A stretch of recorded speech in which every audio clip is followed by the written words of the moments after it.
May I? Okay. Guten Abend, good evening. Lots of ladies, a few gentlemen. How lovely to see you, and you are an amazingly friendly audience here in Berlin. It feels a bit strange to speak English with you since most of us had small talk in German a few minutes ago, but nevertheless, we are not the only ones. I'm very glad, and it's indeed very good that there are a lot more people worldwide connected with us right now via Zoom and via shared interest. UN Women's Regional Office for Arab States and HÁWAR.help invited us to have a closer look at survivors at Changemakers for Justice. Our illustrious list of speakers underlines the importance of justice and accountability for sexual violence as a weapon of war in Iraq, in Syria, and worldwide. Dear guests, however you accompany us, welcome. We highly appreciate your interest for this crucial topic. We can imagine that some of you might have experienced sexual violence yourselves. If you feel triggered or re-traumatized by anything, please do not hesitate to contact a psychologist in this room. Of Ipso, it's Shavin Khalil. Shavin, could you give us a sign? Shavin is in the first row, white jacket and very friendly. Nice to meet you. Ladies and gentlemen, whether you speak Arabic, English, or German, as I preferably do, thanks to our wonderful interpreters, we will be able to understand us very well. And our wonderful interpretation team, that is Sarah, Isabel, Gerd, and Günther. A warm applause. Without you, we will be lost. For those of you here in Berlin, please make sure you are tuned into your preferred channel on the headsets. And for those of you joining on Zoom, this is a wonderful chance to find out what this little global icon on Zoom is meant for. I am, and I should definitely tell it to you right now, I'm Tanja Zamrotsky. I'm a freelance journalist in Berlin, and it's my honor and pleasure to accompany you through this evening, even though I have to admit that I'm a bit, let's say, nervously excited because I do not speak English that often. That's a challenge for me, but it's worth it. And I'm very pleased to introduce you a woman you might know anyway, a wonderful host, Düsen Tekal. Und Düsen darf ich jetzt auf Deutsch vorstellen. I will switch to German for this wonderful occasion. Düsen kurz vorzustellen, Düsen, wo bist du? Da bist du, ist wahnsinnig schwierig. Sie ist Politologin, sie ist soziale Unternehmerin, sie ist natürlich Expertin in Flüchtlingsfragen, sie ist so viel mehr und vor allem ist sie gleichermaßen leidenschaftlich, rastlos, würde ich sagen, und wenn nötig auch hinreichend hartnäckig im Dienste der Menschenrechte unterwegs. Und als ein Experte ist sie im Bundestag ebenso wie als Journalistin unterwegs im Sinne der Menschenrechte. Für ihren Film HÁWAR, meine Reise in den Genozid, ist Düsen einige Male mit ihren Eltern zusammen in die Heimat ihrer Eltern gefahren, Entschuldigung, nicht mit ihren Eltern, sondern in die Heimat ihrer Eltern gefahren und hat dort den Genozid dokumentiert, den die Jesidinnen und Jesiden erleiden mussten. Düsen selbst ist aufgewachsen in Hannover mit 10 Geschwistern. Viele davon sind hier. Das ist immer ein ganz schönes Gefühl, den Tekal-Clan um sich zu haben. Sie ist aufgewachsen in einer kurdisch-jesidischen Familie in Hannover und ihre Eltern sind aus der Türkei geflohen in den 60er Jahren. Dass ich jetzt auf Deutsch auch stotter, liegt daran, dass ich hier die englische Version habe, aber spontan wir beschlossen haben, wir machen das auf Deutsch. Jetzt kann ich nicht mal mehr Deutsch fehlerfrei. Found us. She grew up in a Kurdish Yazidi family in Hanover, and her parents fled Turkey in the 1960s. Now that I'm stuttering in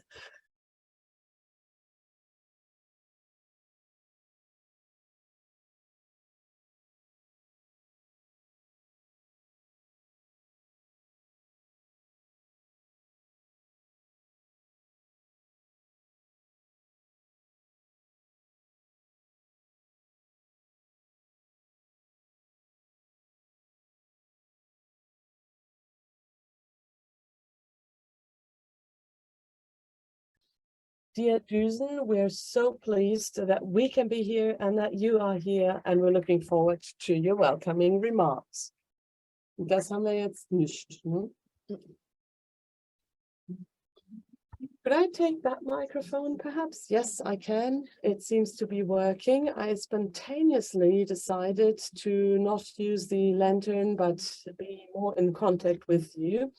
I would like to seize the opportunity to warmly welcome you, and I'm very, very proud to see this high-ranking and illustrious panel tonight, and I need to read out the names because they're indeed very impressive. Jihan Halumaha, Kimata, Majodi, Lane Hassan, Mariana Karkutli, Jan Ilhan Kieselhan, and we also have a second panel consisting of Catherine Marchi-Uhel, Natalie von Wistinghausen, Nadja Navruzov, Alexander Schwarz, and Luise Amtsberg joining us virtually. On behalf of our human rights organization, HÁWAR.help, I'd like to warmly welcome you. This organization was established because of a very sad reason, violation as a weapons of war. It was the genocide against our religious community in 2014, which turned our lives upside down, and that moment continues. And ever since then, we are fighting for Jinjian Azadin, for women's rights. It's a synonym which is now commonly used in the global language, and it comes from the Kurdish freedom movement. I know Janji Azadi from Syria, from Shingai, from Kuwait, from the very courageous Kurdish women fighting against ISIS. Many of them have never returned. Many of these women died. I saw their mothers and their fathers having to bury their children, but this spirit actually never stopped. Now, as a consequence of this, when I'm asked today why I'm so active in the movement in Iran, I have to say Jinjin Azadin is the core of our life, because as women, as Yazidi women, as women from the MENA region, we also have great women from Syria here today. We could never allow ourselves not to be political, not to get involved. It's about our identity. It's about surviving, about living. It's about living as a woman. And that brings us to Gina Massa Amini, because she had to die because she was a woman, because she was Kurdish, because she did not wear her headscarf as was imposed on her by this fascist regime in Iran. So women are being controlled. They need to wear their headscarves, or their rights are taken away, or they are violated and raped. We are hearing terrible news from the prisons currently.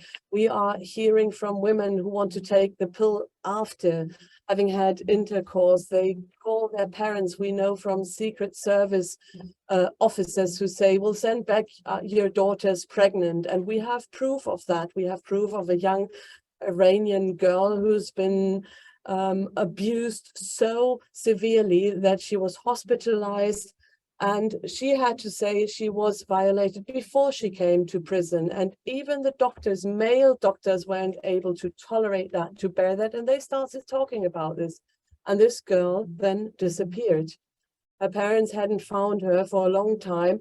She was found shaking, with a shaved head and with major injuries in her genitals. I know it's hard to bear, but we have to document this. I had the opportunity to speak to Jian tonight. She is an ISIS survivor from Jingai. She was able to get to Baden-Württemberg with the special contingency. And she's from Shingal, and she's here with her mother. And I would like to dedicate this evening to you both, because it has a lot to do with what you've gone through. She has a sister, Saudan, who also was captured by ISIS when she was 60. You all were kidnapped in 2014 by ISIS. Sadija, your mother and you were lucky enough to be liberated after a few months. Your sister, not. She was in ISIS captivity more than 8.5 years, and she's just been released. She was kidnapped as a teenager, and the daughter and the mother had to watch her being raped because she was taken the first night. And you can't imagine the injuries also in her soul of that teenager, what she had to go through. She's 24 now, but they want to live, they want to survive. And Hakina says that as well. And we must take this seriously. This is why we should give them space and floor. I'd like to thank the experts, Nathalie von Wistinghausen and Alexander Schwarz. And I would also like to cast a view to Syria, a blueprint, really, everything that we are seeing now because of the war of annihilation of Putin against Ukraine, as if Syria wouldn't play a role, as if it wasn't important that human rights are being violated also outside of Europe. And the war that is happening against the Iranian population, Syrians are against this because they know what Assad has done against them together with Iran, the Mullah regime. And to speak about this as a woman is very courageous indeed. But we do have our role models, and they are the survivors, the agents of change, survivors as change makers for justice.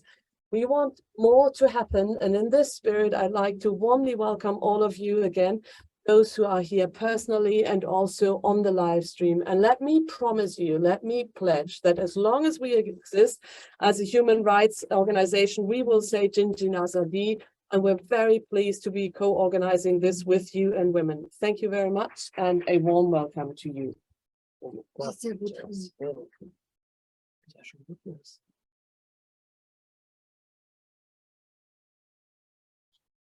Thank you very much to you, and to anyone who did not know you before, I think now knows why our federal president could not resist bestowing the Order of Merit of the Federal Republic of Germany.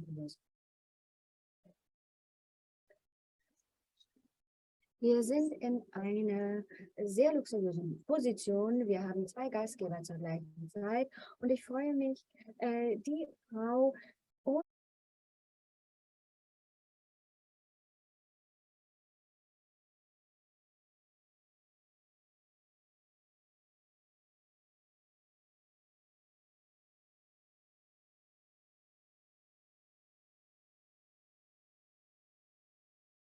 gegen Frauen und zur Einbeziehung von Männern und Jungen in die Gleichstellungsarbeit bewirkt. Leider kann sie nicht persönlich bei uns sein, aber ich bin mir ganz sicher, dass ihre lebenslange Leidenschaft für die Rechte von Frauen uns auch per Video erreicht. Osa, vielen Dank. Soll ich das jetzt einfach lesen? Nee, wir sollen das nicht einsprechen. Wir sollen es nicht einsprechen. Gefragt. Ja. Dann sage ich jetzt nichts. Nee.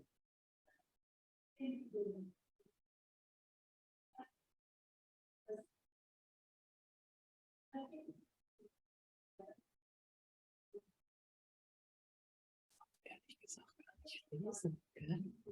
Na, das geht noch gerade so, ne? Ein bisschen blass. Ja, vor diesen Laser.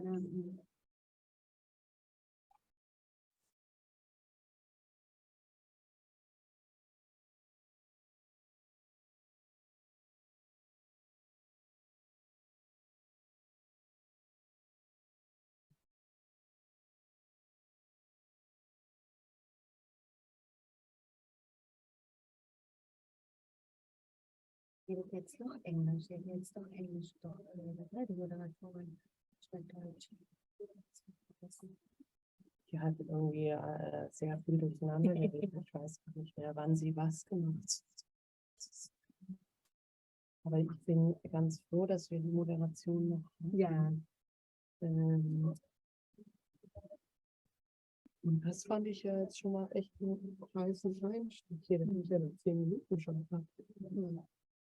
Eine Viertelstunde ist vielleicht ganz gut.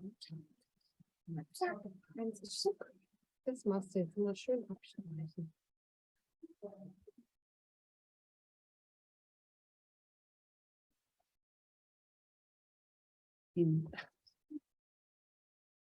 Dann ist es ein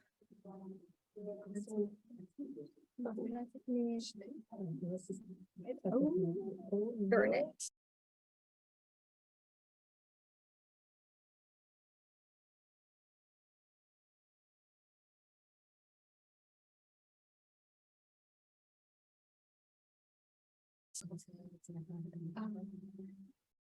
Es ist immer das ist eine tolle Sache zum Einspielen.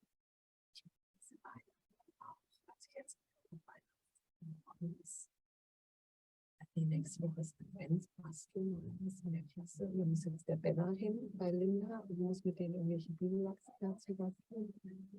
Die Linda nächstes Wochenende Weihnachtstour und da bin ich auch mit dieser Zurzeit muss echt der Bella die Kinder gucken. Das heißt so, jetzt haben so dafür komme ich und Corinna ist noch bei uns.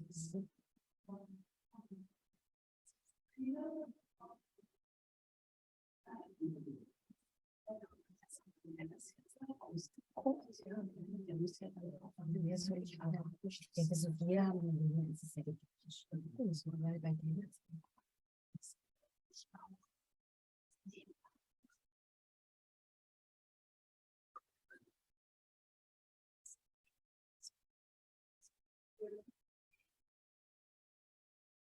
Nicht viel schöner aus als ungeschrieben. Nee, ich glaube, Arabisch gibt es auch. Hebräisch sieht aus dem Punkt, das war nicht die Schrift. Aber es gibt nichts, was hier eine andere auch manchmal macht.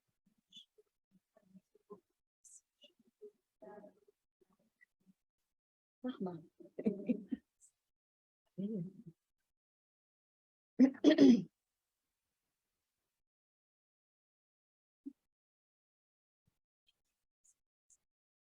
Vielen Dank, Asa. Und meine Damen und Herren, ladies and gentlemen, of course, good initiatives need strong support. This is also true for this event. This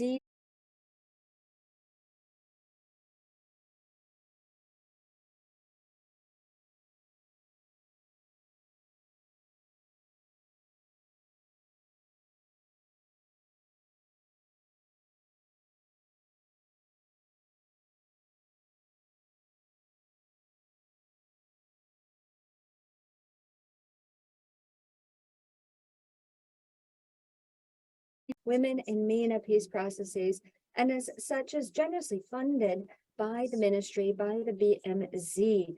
And I am very glad that we can now get more first-hand information on the program from Jochen Steinhilber, which is the Director General for Displacement, Crisis Prevention, and Civil Society. Dear Jochen Steinhilber, I dare say all your responsibilities are addressed here this evening, so I would say this is a perfect match.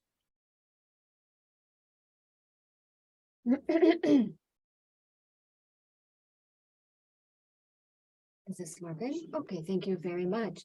I am very pleased to accept the invitation. Dues and Tegal, I think she's somewhere out and about and not here right now. Dear Azalina, dear colleagues, dear guests, I would like to warmly welcome you on behalf of BMC, together with UN Women and, of course, HÁWAR.help. And together with her hosts of HÁWAR.help and the regional program Women for Peace of the GD and UN Women in the Middle East and North Africa, we have been linked by a year-long cooperation. Thank you so much for this. And above all, I also would like to Susan previously said that you would have to specify what happens, what is a situation that one should openly talk about it. But I also think that we have to specify the instruments that we have and see to it that we see the value and use it. It's more than 20 years ago that the UN Resolution 1325, Women, Peace, Security was adopted. And from the very beginning, the goal was to have the full participation, equal rights participation of women in political processes and peace processes, and to guarantee this. And we know this from empirical studies by now. It has clearly been demonstrated that in cases in which women and girls are involved in these processes, it is very obvious that the processes would be developed in a better way and are more sustainable and more profound. We have just borne witness to this from both of the colleagues who spoke before me. It's particularly in times of crisis in which one has to protect against sexual violence. The current conflicts and wars in the world clearly demonstrate that this agenda, more than ever before, unfortunately, is relevant. We also have to talk about the following. In Germany, every third woman, at least once in her life, becomes a victim of physical or sexualized violence. But in areas in which there's crisis, and Asa mentioned this, worldwide, a mass scale, this would be used as a weapon of war, and it destroys communities. And in Ukraine, we also see how sexualized violence is used as part of the military strategy. Susan also talked about the Iranian example, and specifically in the MENA region where we want to become active, women in Syria and Iraq are affected by violence and conflicts very often, and the involvement of women in political and peace processes by far is not equal rights, and that is why for them the agenda on women, peace and security is pivotal. Our minister, my minister, in a broader context, has put feminist development policy on her agenda as one of the four main areas of focus that she defined. And this means that on the one hand side, we try to strengthen women and girls. It's a matter of being represented, of rights, but also of resources. This also means that basically we also want to take this to the streets. So this means we have to take a look at what do we do with our investments in development policy, and in many cases it is to the benefit of women and girls, but we want to improve, and we also have a very difficult negotiation sometimes with the countries in which we work. It's not always easy. And the other area that's on our agenda is that we want to enter the discourse, which is not that easy either. To say that we have to promote the topic of feminist development policy. Because what is the exact definition? What does that mean? It's not only supposed to be a hollow phrase. We are all clear about the fact that this would affect the power systems. This is about the very foundations of societies. This is what we have to tackle so as to effectuate a change. And this is what we have planned to do. Women and girls in their entire diversity as part of feminist development policy are at the heart of our activities. But what we also want to do, and this is pivotal, and it's very clear, and we also see it here in the auditorium, that we have to see women as carriers of wisdom and experts. We have to give them more focus, more perception. They have to be given more possibilities to become involved with a loud and clear voice. And this is why some time ago, the BMZ has developed the Network for Action for Women that are on the floor. When Women as well as HÁWAR.help support this network. So both of the hosts today. And this is supposed to help refugee women from the entire MENA region, a platform for networking, for an exchange, and primarily also for political participation. As I already touched upon, women have to be able to participate to the same extent in the peace process and the processing of the past. Very many actors, many of you already make a huge contribution to achieve this. Thank you so much for this. At BMZ, in the context of that, we above all work and advocate for mental health, because refugees suffer mental health issues because of the burden they're exposed to. They need access to support and help programs. And I see this every day talking to NGOs, social movements, civil society representatives, also in Ukraine. There's a huge need, and we know how important it is. The processes of reconstruction, as we are tackling them already in Ukraine, are not only processes relating to the infrastructure, but processes having to do with civil society. And here, this also has to be employed. At the same time, the voice of survivors, and I think Dusan made this very clear here today, survivors are actors of change in all peace and reconstruction processes. They have to be the focus so that transitional justice and a sustainable peace can be achieved. In North Iraq, because of HÁWAR.help, we support a project, and this is a more specific example, so that women can participate in processes of dialogue for the reconstruction. And just to see these women, because of the back to life activities in camps, could be supported in developing new perspectives for their lives. Sometimes we talk about these things in a more abstract way, but it is very important to quote what Dusan said. It is important to specifically talk what this really means on the ground for the people in these difficult situations. Personally, very many outcomes of her engagement make me hopeful, because we also have to take a look at these things. It's a very arduous task, and it's a very difficult and stony road ahead, but at the same time, we also have to take a look at what we have achieved. Personally, many of the results from your commitment make me hopeful that we can achieve more. Women for Peace and Processing the Violence for Survivors has seen many success stories. And in Germany, there was a penal process on state torture in Syria. These are paths we have to continue to tread upon. And we know this from similar legal areas. We know that it's not always easy, and we have seen this in many processes, also thinking of the supply chain question, that these are processes that go beyond borders of countries. But we're on a good way, on a good path, but we have to do more and go beyond. We already have achieved some steps, but have to continue our efforts and step this up. If you continue your engagement and your work, everyone here in presence, but also everyone that is with us remotely, networking, advocacy, awareness. These are the goals that you talked about this late afternoon, and this is exactly what is needed to strengthen the voices of women. And that is why I would like to say, let us keep talking, the best of success, good dialogues, loud voices, and thank you very much. And we will continue our efforts. Thank you so much.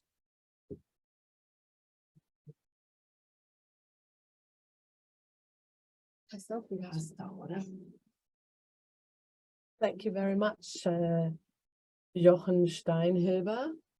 Continue to talk. That's certainly something that we want to do. And we have a wonderful guests for both of our panels. The main panel will be, the first panel, will be in German and the second in English.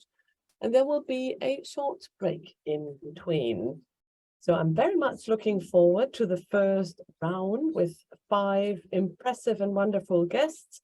Dusan has already mentioned them: Jihan Aloma, Hakima Taha, Majdaleen Hassan, Mariana Kakutli, virtually, and Gan Ilhan Kizilhan. Welcome.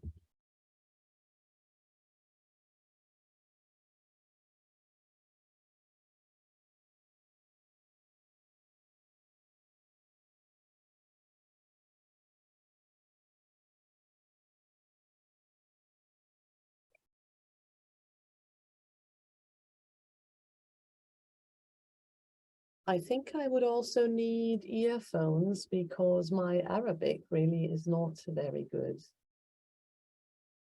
Let me just present this first panel to you. They are the starting 5, if you like. So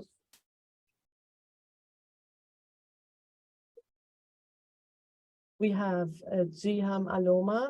Dusan just talked about you and your mother, and she dedicated this event to you. She lives in Tübingen. She's currently graduating from secondary school. She's pretty relaxed about doing her A-levels, which is great. It's, however, an important step towards her goal of becoming a teacher.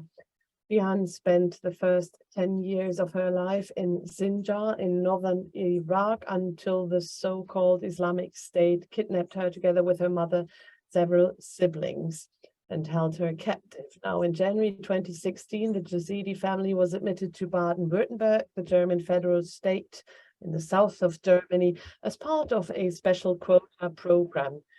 We are thinking about your sister, who is in safety with an uncle. She has, however, not yet arrived in Germany. One of Jihan's sisters was released. That's her 2 months ago.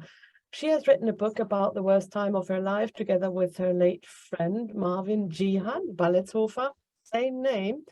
It's called Gratitude. Jihan is committed to human rights and the protection of minorities, also as a HÁWAR ambassador. Just like Jihan, Hakima Taha also survived the genocide in 2014, and like Jihan's family, she was also able to flee and now also lives in the south of Germany in Baden-Württemberg.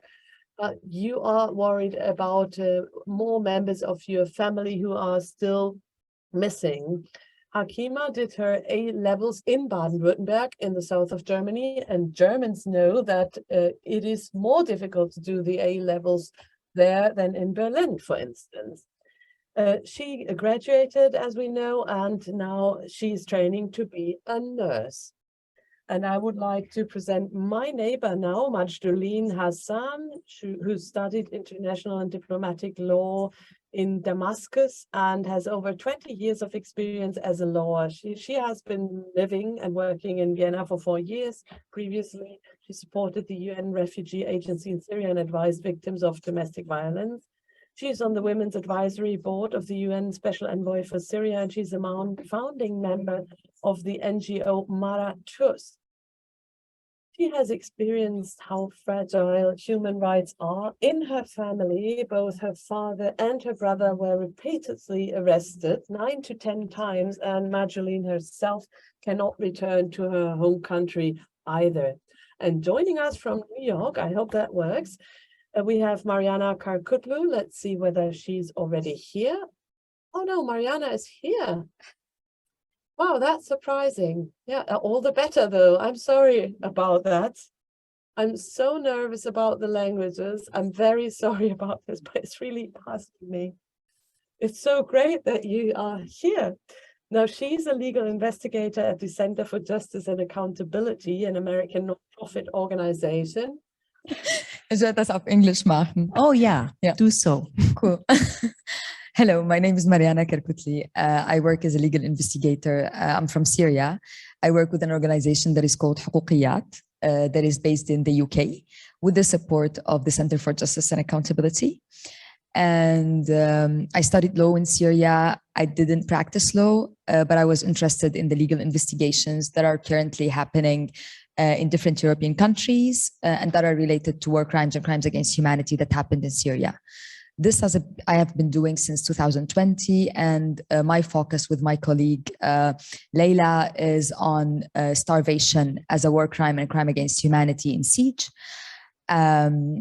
Yeah, so that's shortly about me. I continued my studies in social work and human rights in Germany, in the Alice Salomon Hochschule, and then I did the master's in political sciences as well. So anything else? Thank you very You're much. very much welcome. Much better than I had done it. Thank you very much. Dann darf ich vorstellen, Professor Dr. Jan Ilan Kieselan.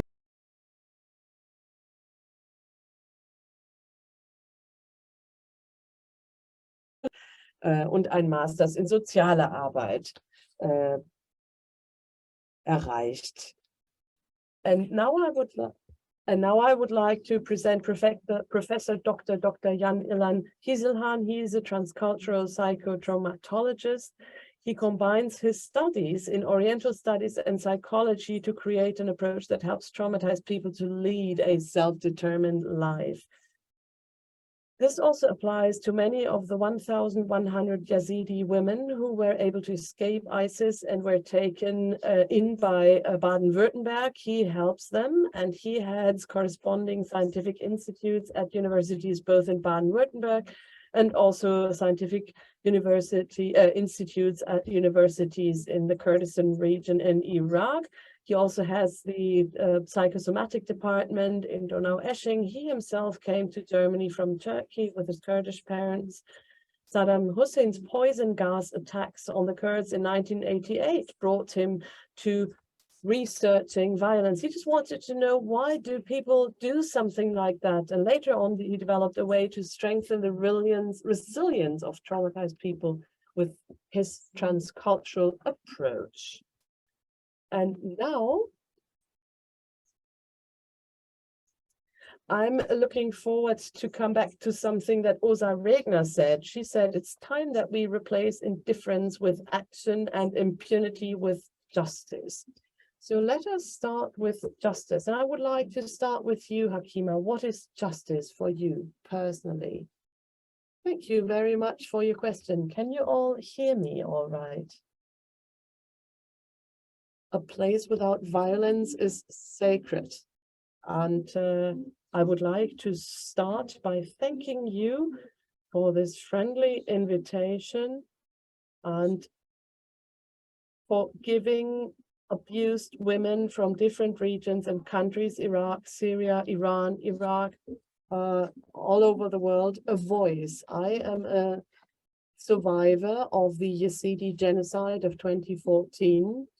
And in 2014, I was kidnapped by ISIS from my home. Justice for me is the most important value. It's vital, and it should come first for all human beings, because it can make a crucial contribution to the well-being of people. It can make a contribution that societies can thrive and prosper, and that they can live together and coexist in a friendly way. John Lewing says, justice is the first and foremost virtue of our international societies, because justice is a mindset. Justice is a mindset, really. Thank you very much. We just decided that we would be able to call each other by our first names. Hakima, 8 years after you were forced to flee the terror of ISIS, we can say that barely half of the Yazidi displaced people are back in their homeland, and there's no thought of them returning to their villages. There are still 200,000 Yazidis living in refugee camps or IDP camps with a really uncertain future. Do you think that these people are being treated justly? Violence against women, terrorist movements, and political conflicts in different countries which do not respect human rights is certainly not something you can be proud of. But what is important is that this violence hurts women permanently. It insults them permanently, and it has to stop, because there are so many countries worldwide where women are still neglected and ignored. They do not have any right. They do not have any say as women, as sisters, as mothers. Just like the sun goes up every morning,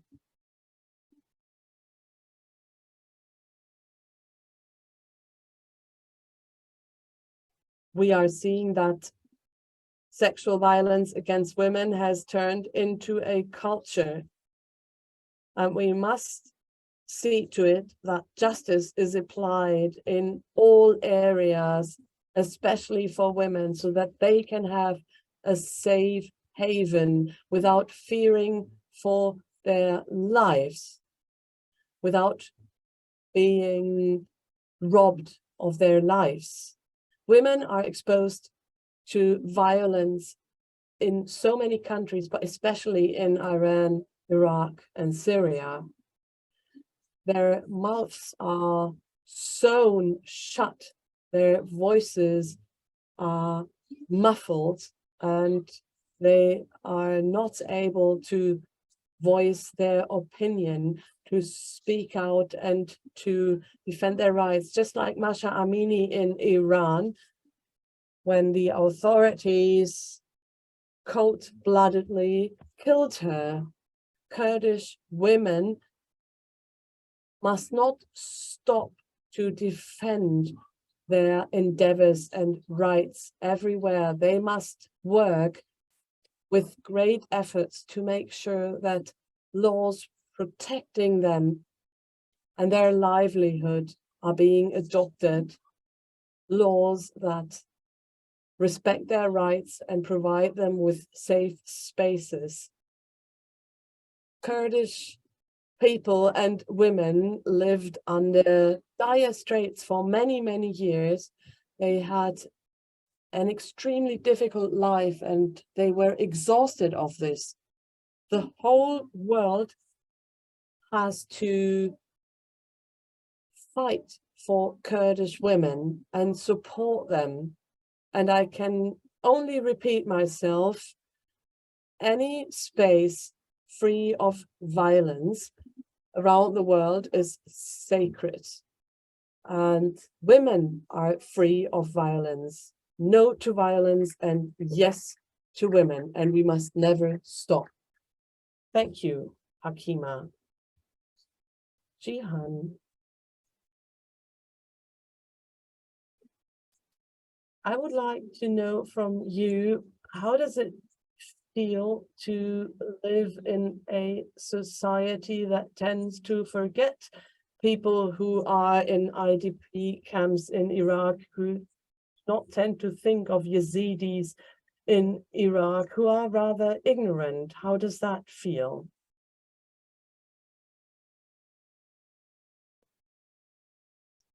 Well, I think we have to be quite clear about the fact that Germany is a free country. You can really lead the life you want to live. And for me personally, it's good to be in Germany. I'm safe. But I must not forget that I'm not free unless all of my relatives are safe, or unless people are still being killed, are being kidnapped because of their religion, where sexual violence is being used as a weapon of war against women. And I think this is an issue that we really need to address more intensely and also in public. It's unbelievable that you live in Germany and you report about countries close to Germany, but you don't hear anything about countries outside of Germany, just like Iraq or Syria or Iran, because what's happening there is terrible. And I find it deplorable that you do that. If that country is far away from you and you're not personally affected, we must not say in Germany, this is not our business. You can't do that. You can't just say, oh, we're safe. We're doing fine in Germany, which is dealing about the things that happen in Europe. I think it's a pity that this is the case, but this is what society is like. Of course, people primarily think of themselves first, but you still should not forget the other people. These are my family members, my sister. After 8 years of being held hostage by IS, and I think no one can actually relate to what she experienced, everything that she had to go through.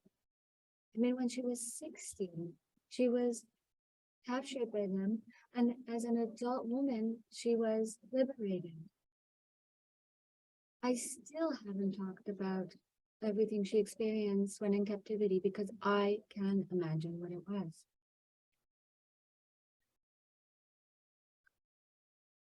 I think you have to report more about what happens there on site, because it cannot be the case that Germany reports about an attack in Poland, but the attack in Iraq was not covered by the media 2 weeks ago. So I think, where is justice?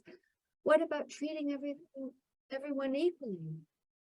Because they say that in Germany, everyone is supposed to be treated equally. And I cannot change anything. The only thing I can do is raise my voice. And I hope that at some point in time, this will change.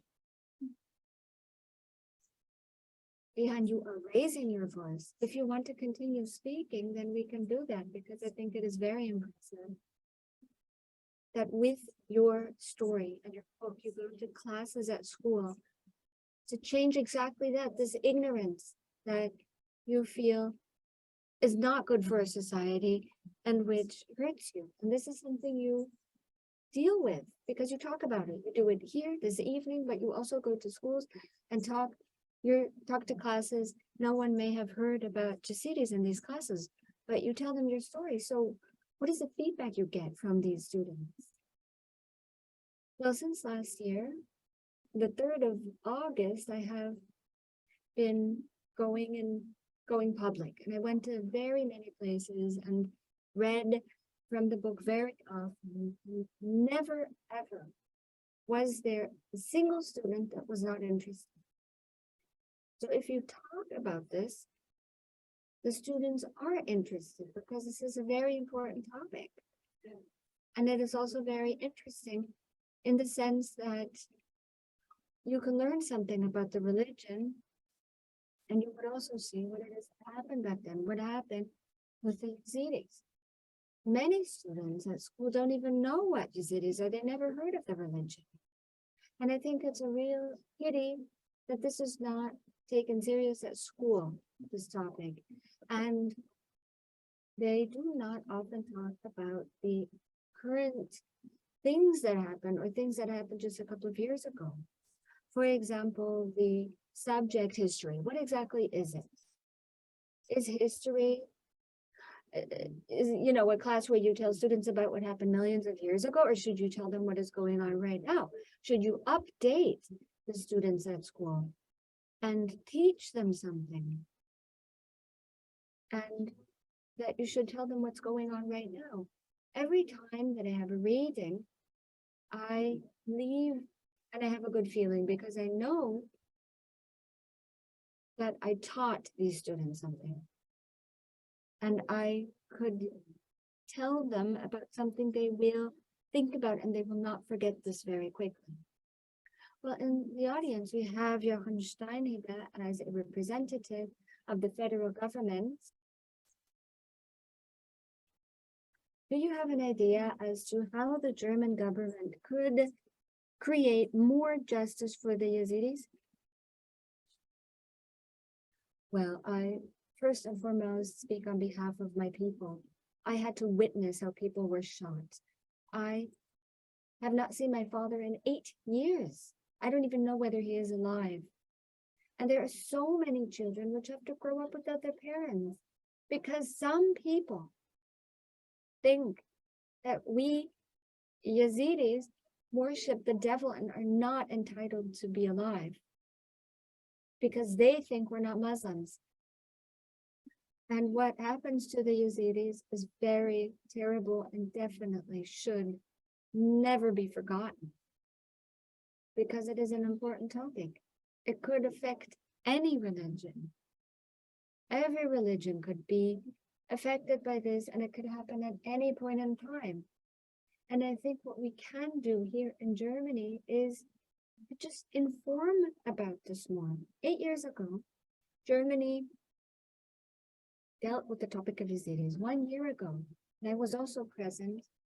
We focused on the topic of Afghanistan, and right now, no one talks about Afghanistan anymore. It's the society. So if it's farther away, people are not interested. In Afghanistan, things have become worse than last year. In Iraq, in Shingal, my hometown, where my sister's living after being held captive for 8 years, but still she has to witness how Shingal's being bombarded. This is a city that destroyed her lives.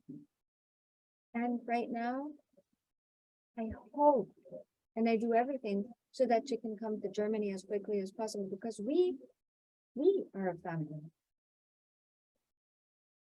My mother, her siblings were in Germany. We have no one else. So we as a small family have each other, and I'm very grateful for that.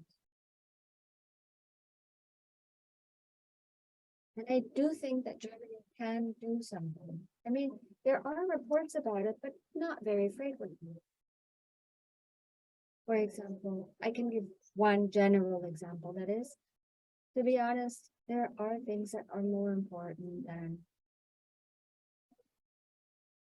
talking and reporting about all the time whether the rainbow flag is allowed in Qatar or not. This is completely different. But on the other hand,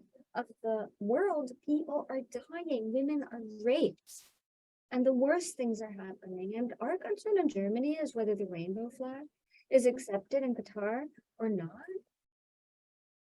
So, of course, it is important, the rainbow flag, and I do not say anything against it. These people are people that they also just want to live. But in Germany, they have the right to live. It's not like in other countries that they are killed if they say that they're homosexual or that they are gay or lesbians. I accept it. And I think that it is something very important. But specifically, if we're talking about Afghanistan and human lives end every day because they're not accepted, or in Chingal, my hometown, that relatives tell me again and again that they have to live in fear, then I cannot calmly just sleep at night. And we all have to do something together. Okay, so we all should not forget about this. We have to talk about this more. Maybe also think about giving more attention to this topic, and with the support of the government, we have to see to it that we keep this topic on the agenda. And it would also be wonderful if there would be more special quotas. So thank you very much, Jean. Mr. Kizilan, we wanted to talk about justice, and this is how we started with Akima.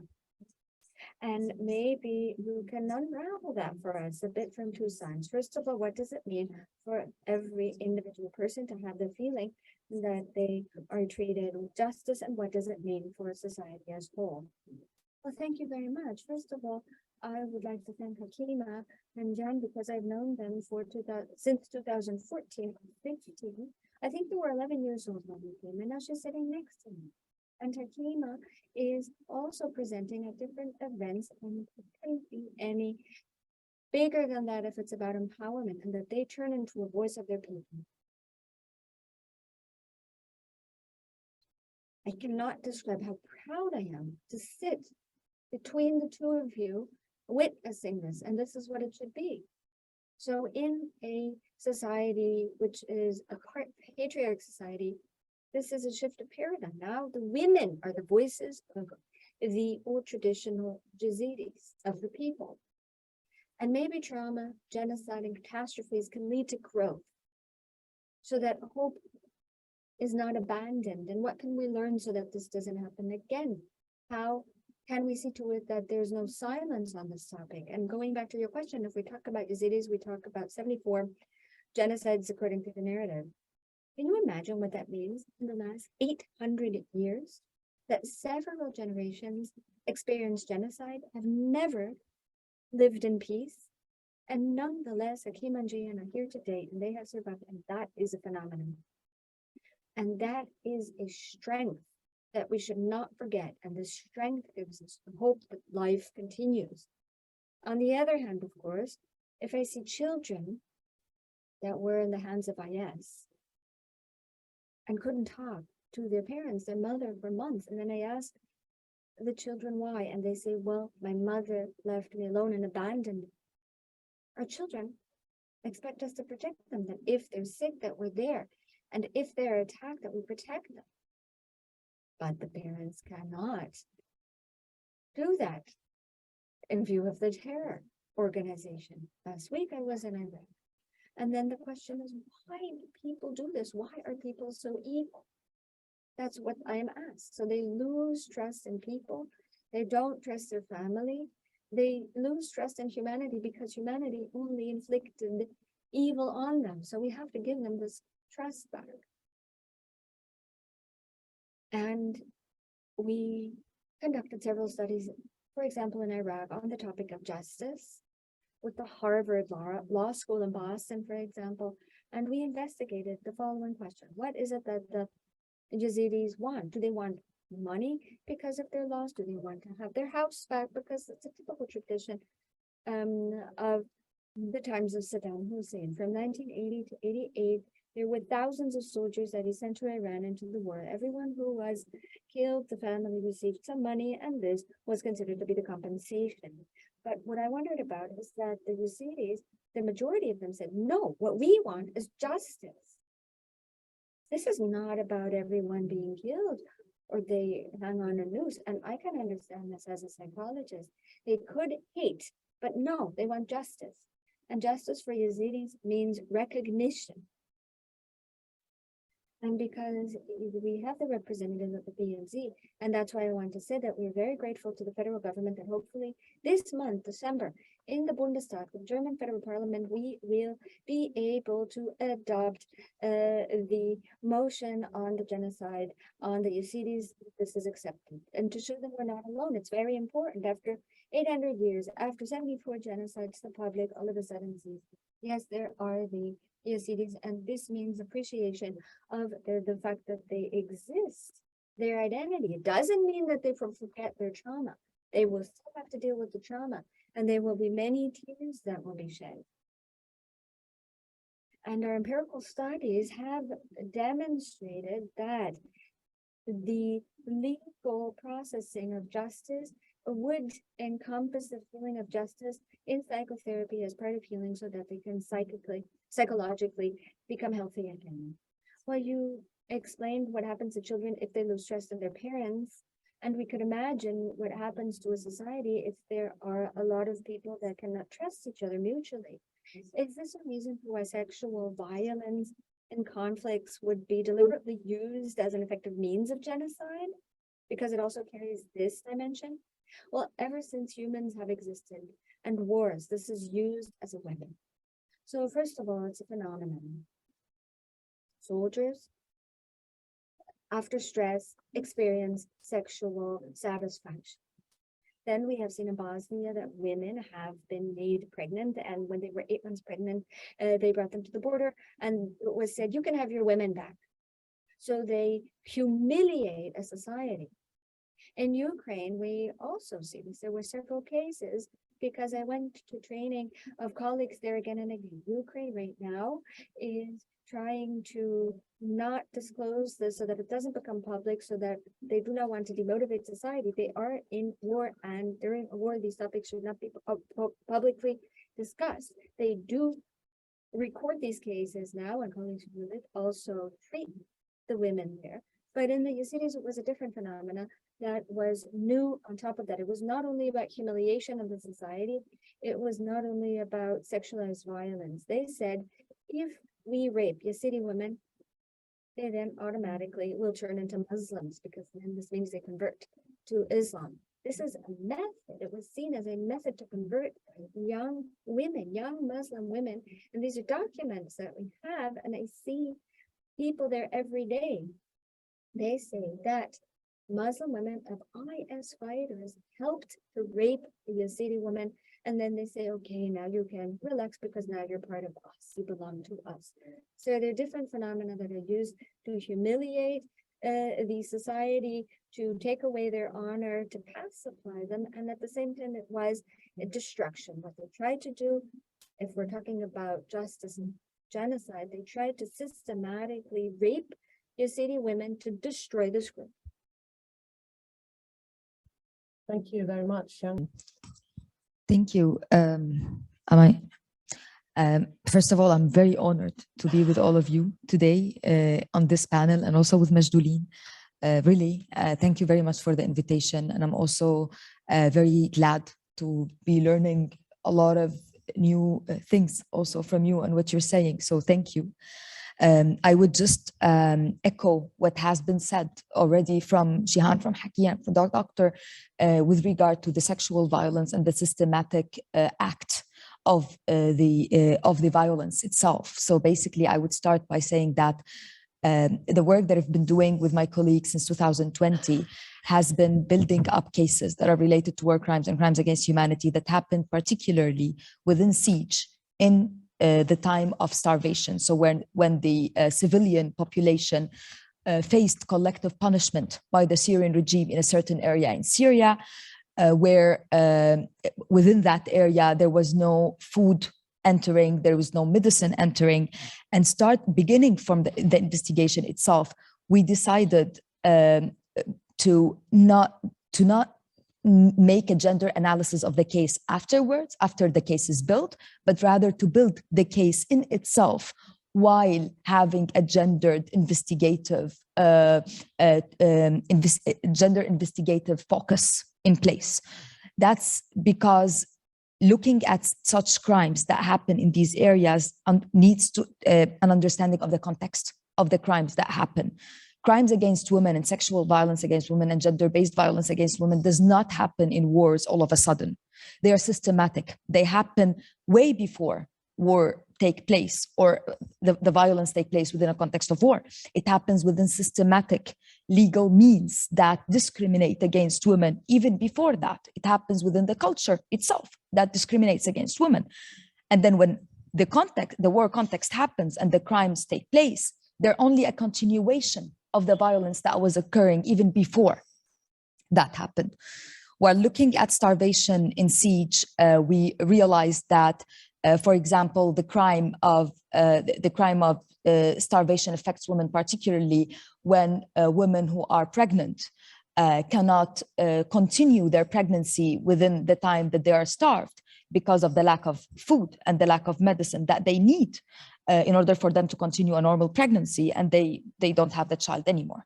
It happens when their body helps them to keep the children, so they basically face miscarriage. It happens also when their body helps them to keep the child until the child is born, but then they cannot breastfeed the child because there is no enough food to eat as a woman, and then to be able to breastfeed the child, and the child dies. The woman lives her whole life with a traumatic event of having lost a child of hers because of the effect of starvation on her. It happens when certain hygiene levels are not met in siege. It happens when certain medications are not there, when bombing happens, when shooting happens from armed groups within the besieged area. So we're looking at multiple perpetrators in this particular crimes. We're not looking at only the Syrian regime that has been besieging civilians within a collective punishment, but we're also looking at different armed groups members who are inside the besieged areas alongside with the civilians committing different crimes against them. So basically, and again, this is a crime that happens against the whole civilians who are in the area. So everyone is starved, everyone is under hunger, and everyone is dying because of this starvation. In Yarmouk alone, an area that is in the south of Damascus, hundreds of people died because of starvation. So, and we know that we have the documentations of these cases recorded. Those are men and women. Those are not only women, those are mostly elderly people or children, actually. But again, there is a level to this crime that affects women particularly because they are women. And this is how the investigation from our perspective should go from the beginning on in building up the case. And this is what the kind of findings that we come out with while looking at the case within a gendered angle. Also das ist ein ganz wichtiger Aspekt gleich von Anfang an, dass so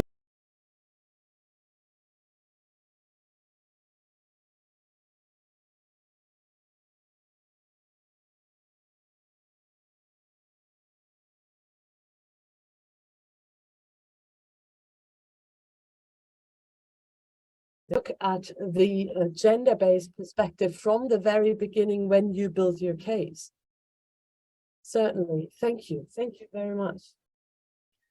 Majuli, you are involved in so many ways for justice. Besides everything I mentioned at the beginning, you are also a member of the Syrian Women's Initiative for Peace and Democracy and the Arab Legal Network. Can you tell us a little bit about how people like you advocate on a legal level for people in Syria who have experienced sexual violence as a weapon of war? How do you do that?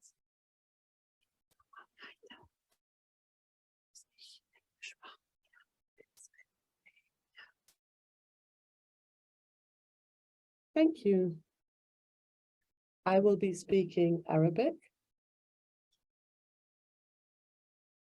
First of all, thank you very much to all of those who have organized this conference. And I would really like to start off by saying that this is, of course, not the first time I'm hearing testimonies of surviving Yazidi girls and women. And the question, as a matter of fact, is really how can we help Yazidis who seek justice, to bring justice to them. Of course, what remains is a huge trauma and a wound, because they have experienced genocide and crimes against humanity, and this has happened in the past and it continues to happen. So I must say that I'm using all my energy and all my emotions to support you. I want to stand by you so that you can enforce your need to find justice. Thank you so much for having shared your story with us, these traumatic atrocities that you had to suffer from.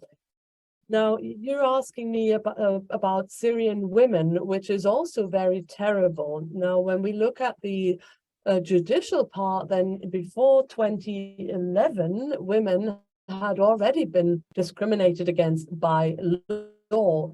There were no equal rights and no equal opportunities for women regarding laws and family laws. Also in the criminal code in Syria, there was an article or a section that we had to really be ashamed of, because it states a raper, a violator, will go unpunished, provided he marries his victim. That is impunity by law, and that is something which is a shame, really.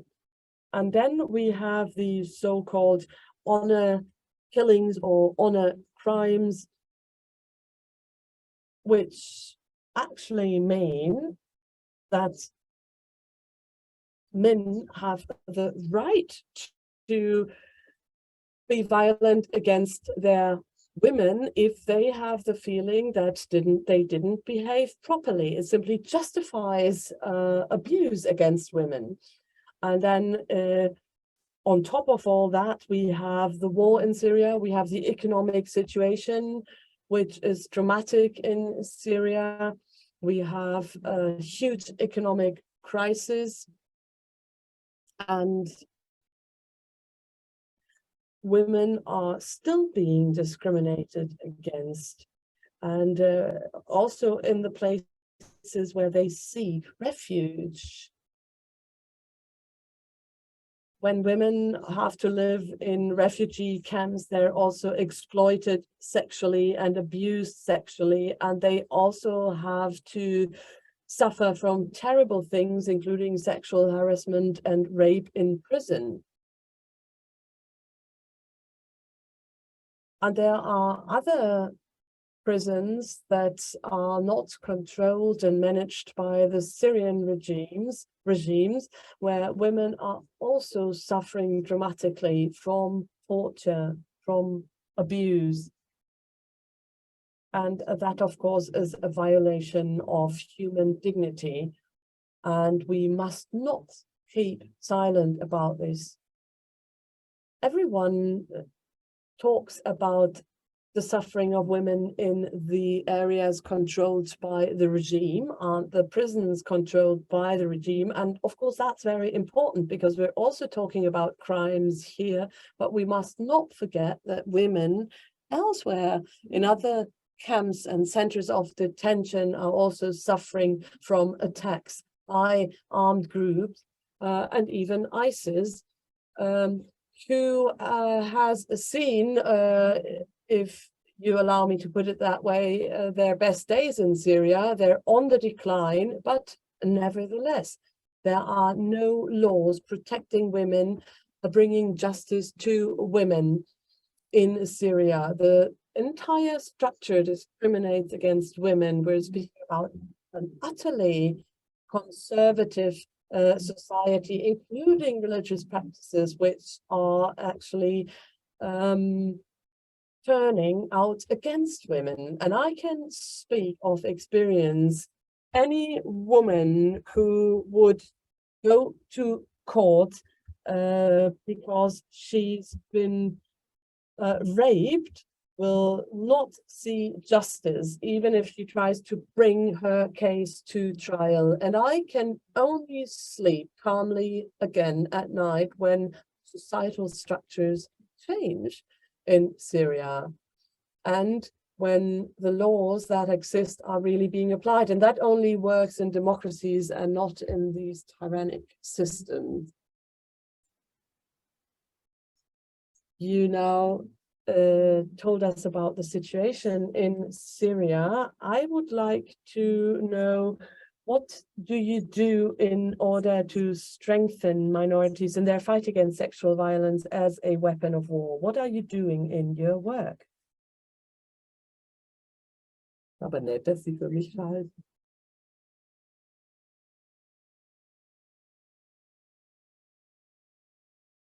I find it tricky to use this term sexualized violence, because this is, of course, something that affects all women, but we must not forget that we're speaking about minorities, especially in Syria, where women of these minority groups are especially oppressed. And we have these radical Islamist groups who especially attack women of these minority groups. Idlib is a case in point here, where Christian women are suffering from these attacks, and also Sweda. It's the Druze people living there. And as I said before, women are victims in all of the areas of Syria, but it is especially women who belong to minority religious or ethnic groups. Efrain, for instance, where we have a Kurdish minority. So it is especially there where human rights are being violated. And I think, of course, you can't distinguish when we speak about justice. Justice has to be applied to each and everyone. So justice is a right of each and every human being. So we can't say you are entitled to more justice than someone else. And therefore, we must also include women. Also, when it's about sexualized violence, is it minorities or majorities? It doesn't really matter.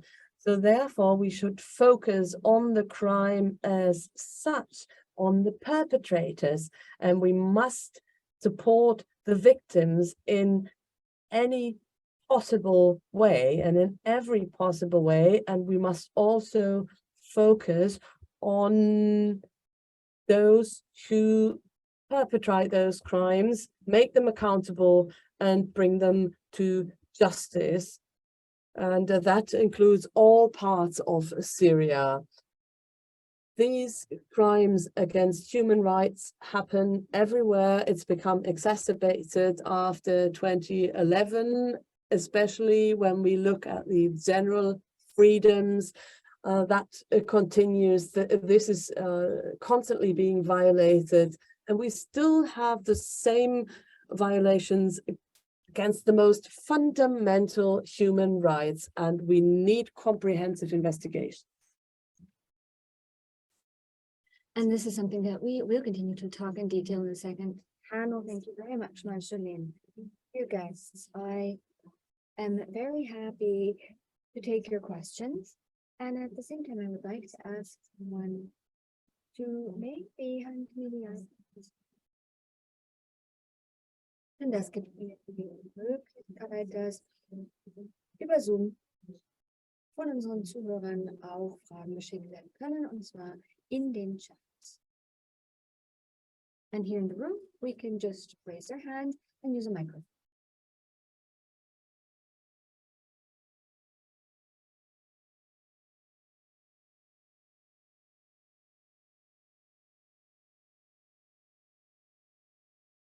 Okay, so I first take the questions from here in presence from the room. So who's the icebreaker? Yes, please. How can I do this? I don't even know whether I should come to you or Lena Fish from Hava will do this because she's already holding the microphone in her hand. Thank you. Well, for me, to be honest, it's a bit difficult to say. I'm a German. I do not have friends or family in Iraq, Iran, or Syria. I ask myself, what are commonalities and what is different if it's about sexualized violence against women? If I correctly understood, Mariana only talked about the situation in Syria. Maybe we could differentiate a bit more. Thank you. Interesting. This is a more basic question, Mariana, maybe. I don't think the question is to me because I already talked about the situation in Syria. Yes, but I think it was about the differences. Yeah, maybe the others can then answer. Yeah. Well, sexualized violence is sexualized violence. The question is, what kind of sexualized violence do we have? It starts with harassment. It then ranges up to rape or long-term rape, continuous rape, as we have seen in collective cases in which Yazidi women and girls were raped or other cases. So that what we see in this Western world and what we call domestic violence, thinking of sexualized violence, would in the kind be the same, but the intention is different. In Germany, no one rapes a woman because they want to destroy the community. This is about individual aspects. It's, if you will, about a pathological idea, a pathological disturbance or disorder, but in regions of war, it is an instrument of war. So you specifically attack women, children, not so as to vent your own individual pathology, but you say, we will rape this group of women because we want to destroy them. Their community is supposed to be destroyed. They're supposed to be humiliated. Thinking of IS, we had cases in which IS fighters called the father from Syria because they had the number of the daughter, and they said, okay, I will now rape your daughter. And he listens live and can do nothing about it. And we had several cases in which fathers and brothers after that committed suicide. So it carries a different dimension. It's a collective act, and worldwide and in the history, it always has been and is used as a weapon. Ich möchte auch hinzufügen, also ich stimme mit allem überein, was gesagt wurde, aber im Krieg geht es nicht nur gegen Frauen, oft auch gegen Männer. Es ist eine Waffe, die Regime benutzen, um Terror innerhalb einer Gemeinschaft zu sehen, innerhalb einer bestimmten Gruppe. Es ist wie eine kollektive Strafe. Wenn sie sexuell angegriffen werden, dann wissen wir, dass ihnen ein Stigma anhaftet, was sie das ganze Leben mit sich tragen. Vielleicht wird ihre Gemeinschaft sie verstoßen, vielleicht wird ihre Familie sie verstoßen, die Familie, mit der sie ihr ganzes Leben lang verbracht haben. Das sind also Methoden, ich kann hier vom syrischen Beispiel sprechen, die nicht nur gegen Frauen, aber auch gegen Männer verwendet werden. Das hat also viel zu tun mit Würde. Wenn es um Männer geht, die Opfer sind. Und in vielen Fällen wurden Frauen auch in unterschiedlichen Lagern vergewaltigt. Und ich glaube, Marjorie kann über ihre langjährige Erfahrung in Syrien sprechen, um Männer innerhalb der Familie zu bestrafen. Und um Männer zu bestrafen, wird der Frau sexuelle Gewalt angetan. There was an online question which also is addressed. Zainab is asking this. Es gibt noch viele Frauen, die Vergewaltigung und sexuelle Gewalt erfahren. Sie können diese Situation nicht verlassen. Sie sterben und es gibt keine statistischen Zahlen, die dokumentieren, was passiert. Wie können Sie diesen helfen und was sind Ihre Lösungen hinsichtlich der Situation innerhalb Syriens? Das ist schwierig.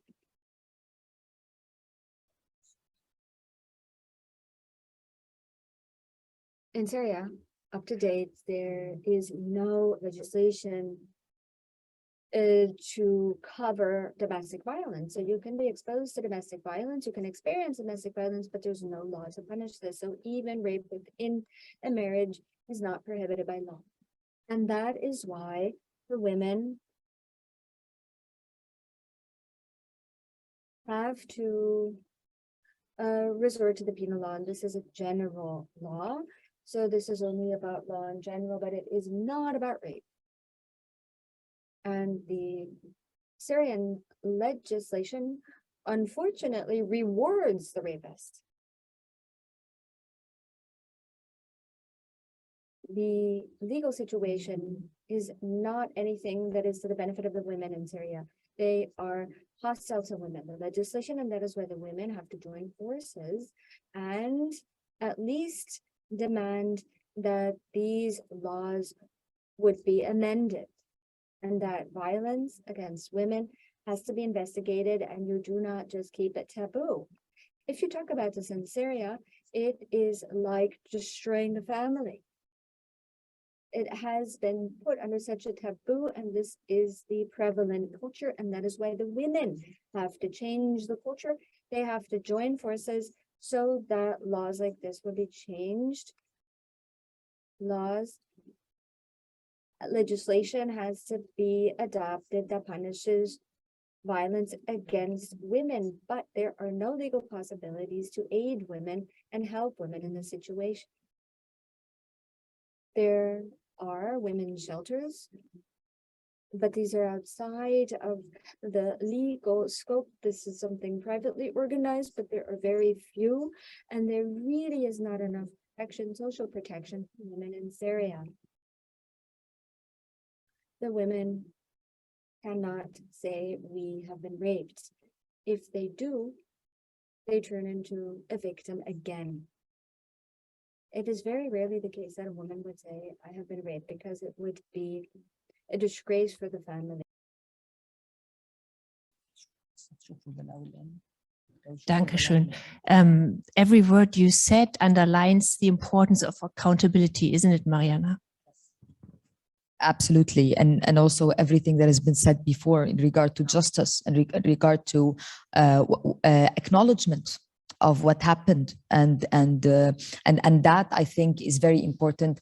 When I was talking about the legal investigations from a gendered lens, I would also highlight the fact that this is not an easy task. Not a lot of women would like to speak about what happened to them. Not a lot of, when stigma follows, when you don't have a support system, it's so difficult for us. Since 2020, it was so difficult to gain the trust of some women to talk to us, to gain to make them feel safe enough. A lot of them wanted to speak to us anonymously in legal proceedings, and if this case was to go to any prosecution authority, that would be a bit difficult when you have an anonymous witness or an anonymous victim. Nevertheless, providing women and girls with the space to speak about the experiences, to provide them with anonymity, to try as much as we can as independent investigators. We're not governments, we're just people who are trying to do their job. And basically we can't provide them with all the safety measures in the world, but we can do a bit. And like wanting to do the work that it takes to, with the difficulty that it is to find these women, understanding the context from women like Majdoulin Hassan, from Syrian women lawyers, from Syrian human rights lawyers like Daad Musa, who have wrote a lot about Syrian personal status law, which makes you understand the context of which the crime took place and the context that allows these crimes to take place. I think this is what takes us to certain accountability measures, and that in itself can create a certain, I wouldn't agree a lot with transitional justice, but I would say a transformative justice, something that we can actually start working on in a situation where we're not yet in a country that can actually look at transformation. But transformative justice can start with us, in our brains, in understanding that these crimes are not okay to happen, and that laws, as Majdoulin said, need to change for no space to, like, for these crimes not to have a space to be committed in. Mm-hmm. Thank you. And it also needs documentation.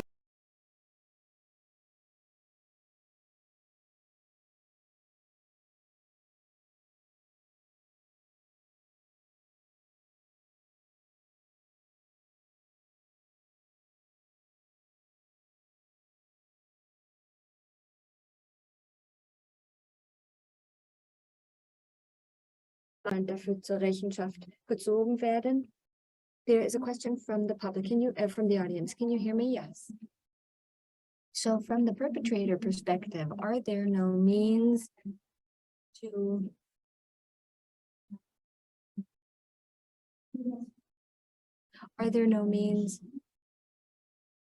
So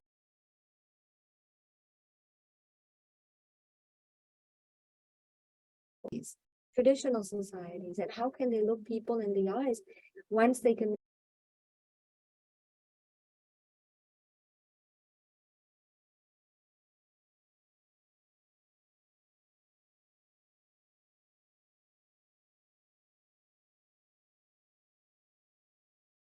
ask myself repeatedly. Maybe we can ask this question to Jen. Thank you. Thank you for the question. I would like to add something to what the two of you said.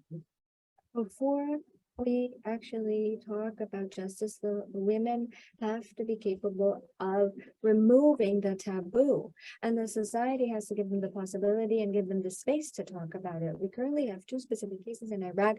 I know there are so many other cases, but it would be the Turkmenistan Shiites, which live near Mosul Tel Afa. It's more than 300 cases we are aware of, but no one of them talks about it, and the community does not want to talk about it either.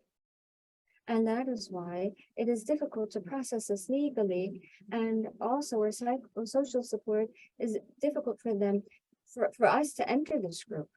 And then another situation is women that have become pregnant due to rape. And this is a taboo by the Yazidis, by the Iraq government. No one wants to talk about this. How can we help the women as well as the children that resulted from rape, if you will? So here, this processing is important. We have to talk about this within the society, thinking of Yazidis and society in general. And there are no exceptions. 99% of the women that were captured were raped. I examined girls that were 9 or 10 years that also experienced this. And then the taboo was lifted because everyone in the family was affected. But this is a process that doesn't take place in every society. But briefly going back to your question, how does someone turn into a perpetrator? Sometimes these are normal family fathers. In Syria, we then took a look for a study at some of the henchmen, and we wrote the executioners, and there was one who worked for the IS. He is a family father, and in Raqqa, he executed people every day and went home and was concerned that his daughter had a cold, for example. So it is about dehumanizing humans. If people all of a sudden declare that the group of Yazidis, Alawite Shiites, that they are no humans. And we have also seen this during the Holocaust. So they are objectified. They are turned into objects. Their face as a human being is taken away. And they told me they feel more pity and empathy if they butcher a chicken than rape or kill a Yazidi. So if a religion turns into an ideology, it is no religion, it loses its humanity. It is an ideology that decides on there being specific groups that are entitled to live, others are entitled to be turned into slaves, and others can be killed. This is just as a very short summary in a nutshell. And regarding radicalization, you have to change society, you have to establish democratic structures, and the religious representatives of this world, above all the Islamic world, have to raise a very loud voice and say that this has nothing to do with Islam. And a very short example, my last example. I was really shaken by what has happened against the Yazidi people. A few years before that, we had Muhammad caricatures against people, against Muslim in France, and where people said, this is blasphemy. You must not show Muhammad as a caricature. But now, and there was an outcry worldwide, but now we are having 10,000 of women being killed and raped in the name of ISIS. Why didn't the people take to the streets then? That is something I'm missing, and that has to come from within the society to change that. Well, it means at the end of the day that we're all responsible.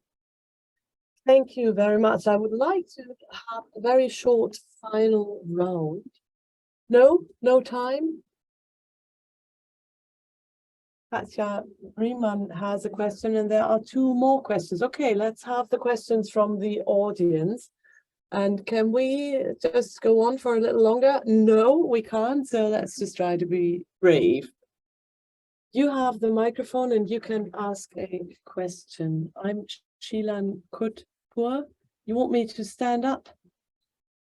I'm Shilan Kutpur and I'm a teacher here in Berlin.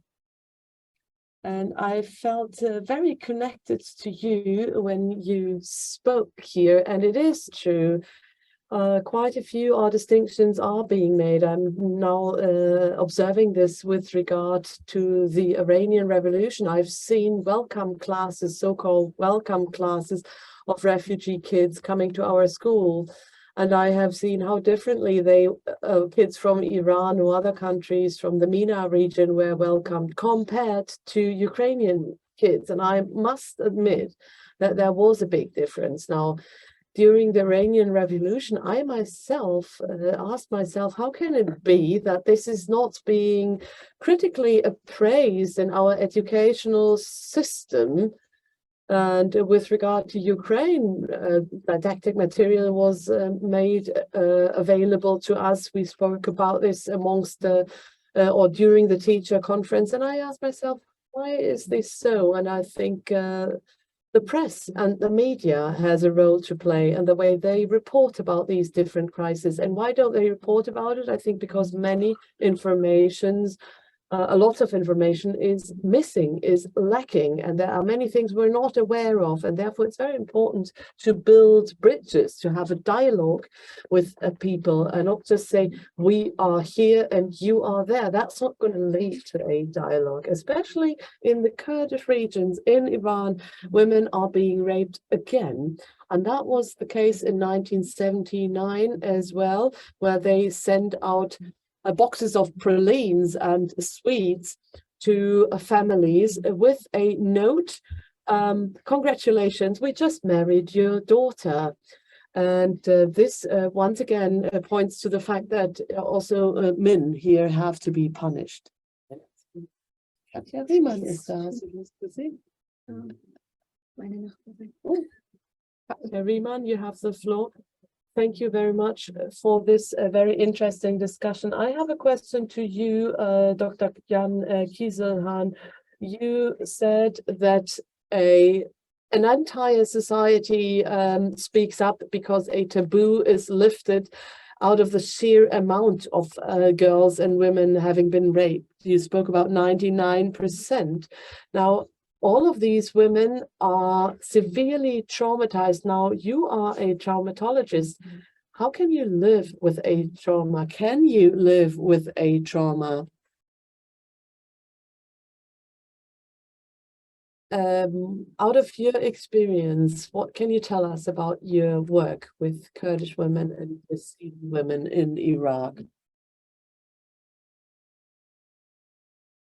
Well, a trauma really is like an attack on your picture and image and idea and notion you have of the world.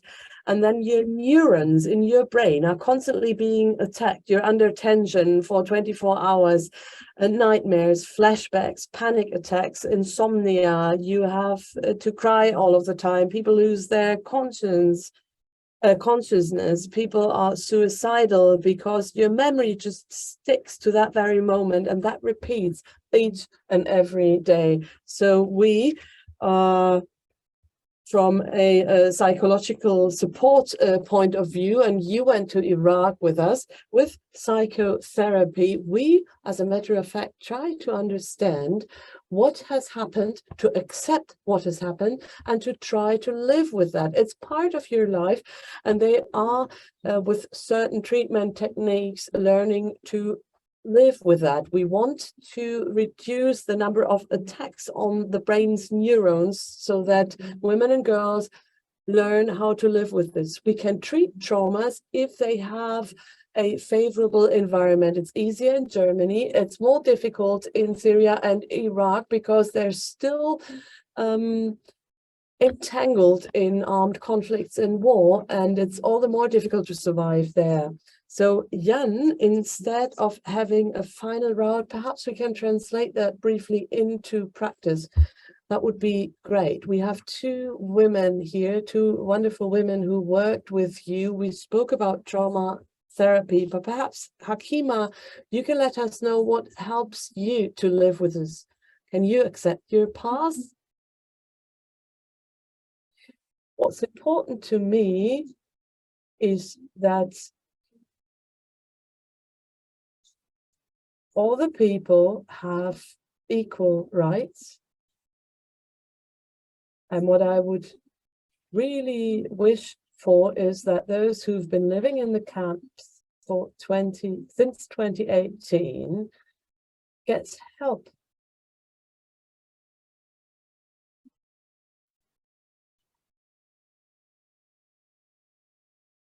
I would like to have additional quota for children and especially women.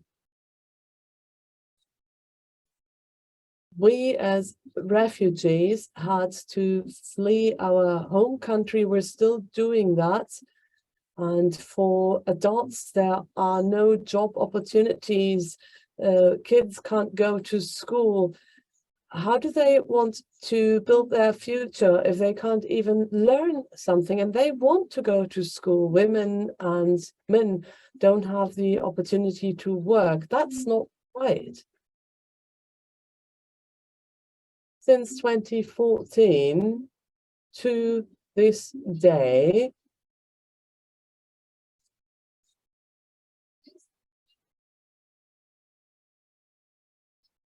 we have up to 8 people in those camps living in one tent. It's hot, there's no water, no electricity.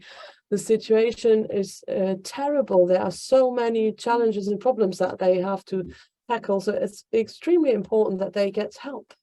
Thank you. Es war jetzt zwar nicht so viel zu Ihrem persönlichen Trauma, aber thank you very much, Hakima. It helps to talk about it, to not push this away and ignore it. It's also important to feel an understanding, and I think that is brought about by talking about it. So thank you very much. I think this panel, as a matter of fact, lasted longer than we wanted to. So we will be doing without a break now. I hope you can bear with me and tolerate this. Thank you to the 5 panelists, and we will continue right away without a break. Und brauchst du noch Wasser? Ja, ich glaube, ich würde noch eins nehmen. Ja. Liebes Publikum, es ist schon so, dass wir uns eigentlich alle eine Pause verdient hätten und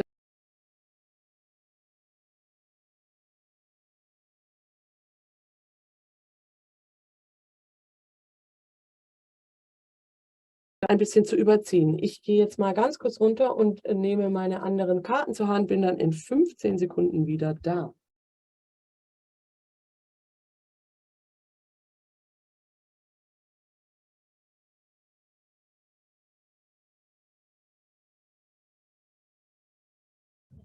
Work in progress. I used my chance to say once in a lifetime, I'll be back, here I am.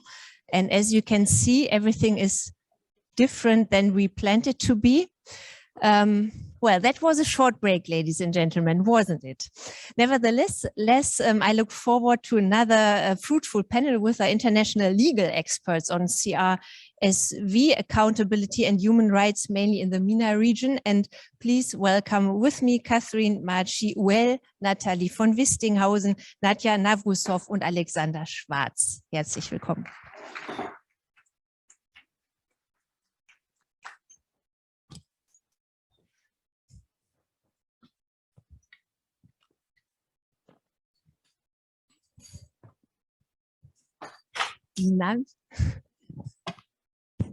Okay. Yeah. Creative process, isn't it? Okay. Dear audience, let me introduce you Catherine Machiuel, not Catherine, but Catherine. She is French and she is the head of the International Impartial and Independent Mechanism, also known as IIIM, even though that sounds a bit like James Bond, in my opinion. Well, the mechanism also sounds like James Bond, assists in the investigation and persecution of persons responsible for the most serious crimes under international law committed in Syria since 2011. Its role is to collect, to consolidate, to analyze, to preserve, and to share relevant information and evidence with national, regional, and international courts that have or may in the future have jurisdiction over these crimes. In July 2017, Catherine was appointed ombudsperson for the Security Council Committee dealing with ISIS and Al-Qaeda and associated individuals. And Catherine's incredible experience with our topic is also based on similar mission in Kosovo, in Cambodia, the former Yugoslavia, and Liberia. Catherine told me that she always wanted to become a judge and that she had several things to do. She worked with juvenile civil law, and her special interest in international crime law was a result of her deep interest in Second World War.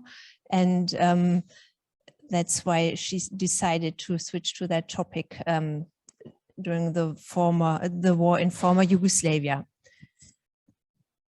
Natalie Navtsov is not the lady we're seeing here. That's, well, it is a lady, but the name is wrong. Nadja Navusov. Forget about the name. Luise Amtsberg looks a bit different. We will get to know her soon, but this is Nadja. Nadja Navusov is a French qualified lawyer specialized in international law. The first 10 years of her life, Nadja spent with her Yazidi family in Georgia as legal advocacy director of the NGO Yasta. Nadja makes sure that testimonies of ISIS survivors and crime sites are being documented in Iraq. That is for submission to national and international justice mechanisms. Mechanisms like the UN's investigative team to promote accountability against Daesh crimes, UNITAD, mandated by the UN Security Council. These submissions, ladies and gentlemen, have helped achieve several convictions, including 2 genocide convictions against ISIS members for crimes against Yazidi victims in Germany. Nadja's counterpart, Nathalie von Wistinghausen, put it very simple. Without Nadja's NGO Yasta, Nathalie says, the clients for the trial wouldn't be found. Thank you for that. Nathalie is a criminal defense lawyer with impressive legal experience in national and international legal crime work. Since Nathalie is admitted to work at the International Criminal Court, the Kosovo Special Chambers, the Special Tribunals for Lebanon. In Germany, she was lead counsel in all stages of the trial of an individual accused of genocide in Rwanda. And since 2019, Nathalie has also represented Yazidi women in court. I may introduce to you Dr. Alexander Schwarz. He's a German human rights lawyer and an expert in the field of international criminal law.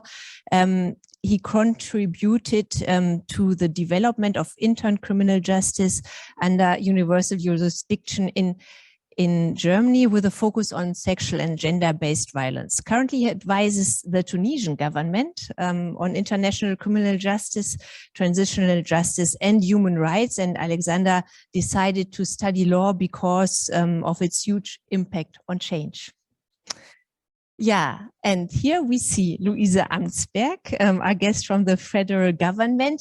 Luise Amtsberg can't be with us in person since there was a roll call vote in the Bundestag in which she has to participate. But nevertheless, we are the more happy that you're here with us. per video, Louise. Thank you very much. She is the Federal Government Commissioner for Human Rights Policy and Humanitarian Aid, and she can draw on her experience as the spokesperson for refugee policy in her parliamentary group Bündnis 90 Die Grünen.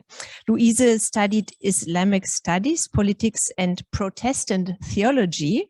And she wrote her master's thesis on feminism in Islam using the example of the Palestinian women's movement. We're glad to have you here. Well, these panels aim, dear audiences, to advocate for an end to impunity for CRSV and to develop concrete recommendations on how to strengthen accountability for CRSV. Before we begin, let me get one thing clear. Louise, I understood that you are short in time and that you might have to leave us again. So we should start with you, or what's your agenda? So there will be a voting at, I think, 7:45. So we will have like 45 minutes and yeah, okay, that's what I can offer. I'm so sorry, but we can't plan on it. That's not that little. Okay. Then I would like to start with Catherine, if you don't mind. And if you have 45 minutes, I will manage. Okay. Catherine, the Syria IIIM has just launched a comprehensive gender strategy. How does this gender strategy align with and help to advance the mechanisms, victims, survivor-centered approach? Well, thank you. Do you allow me to just make as a joke that is not a joke, that you said earlier with the previous panel that it was the most important panel. You said that as a lapsus, but I just wanted to say, and I'm sure I'm not the only one to feel that that was certainly the most important panel. And let me go back to your question. I would say that everything we do at the IIIM, every aspect of the work we do is fundamentally based on a victim survivor centered approach.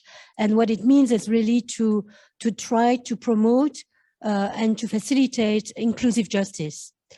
And doing that, of course, that takes consulting extensively with a broad range of victims and survivor representatives, with Syrian civil society actors, with Yazidi civil society actors.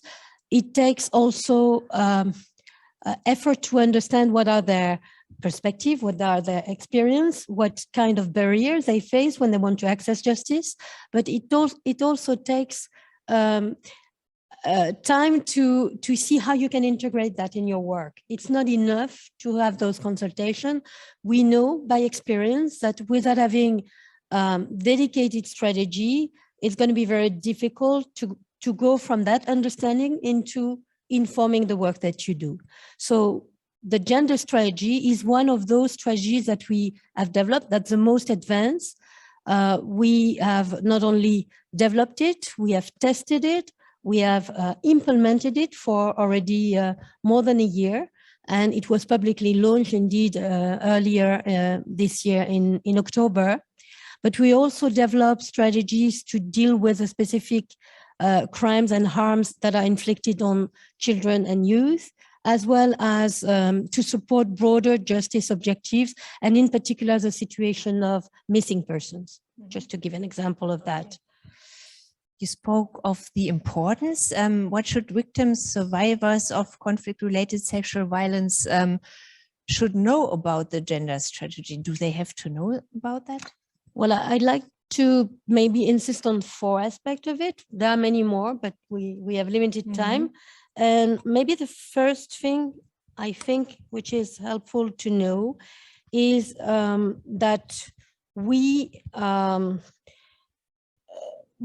to consider sexual violence in its context. And I think it's going to echo one of the certain aspect of the messages we heard earlier.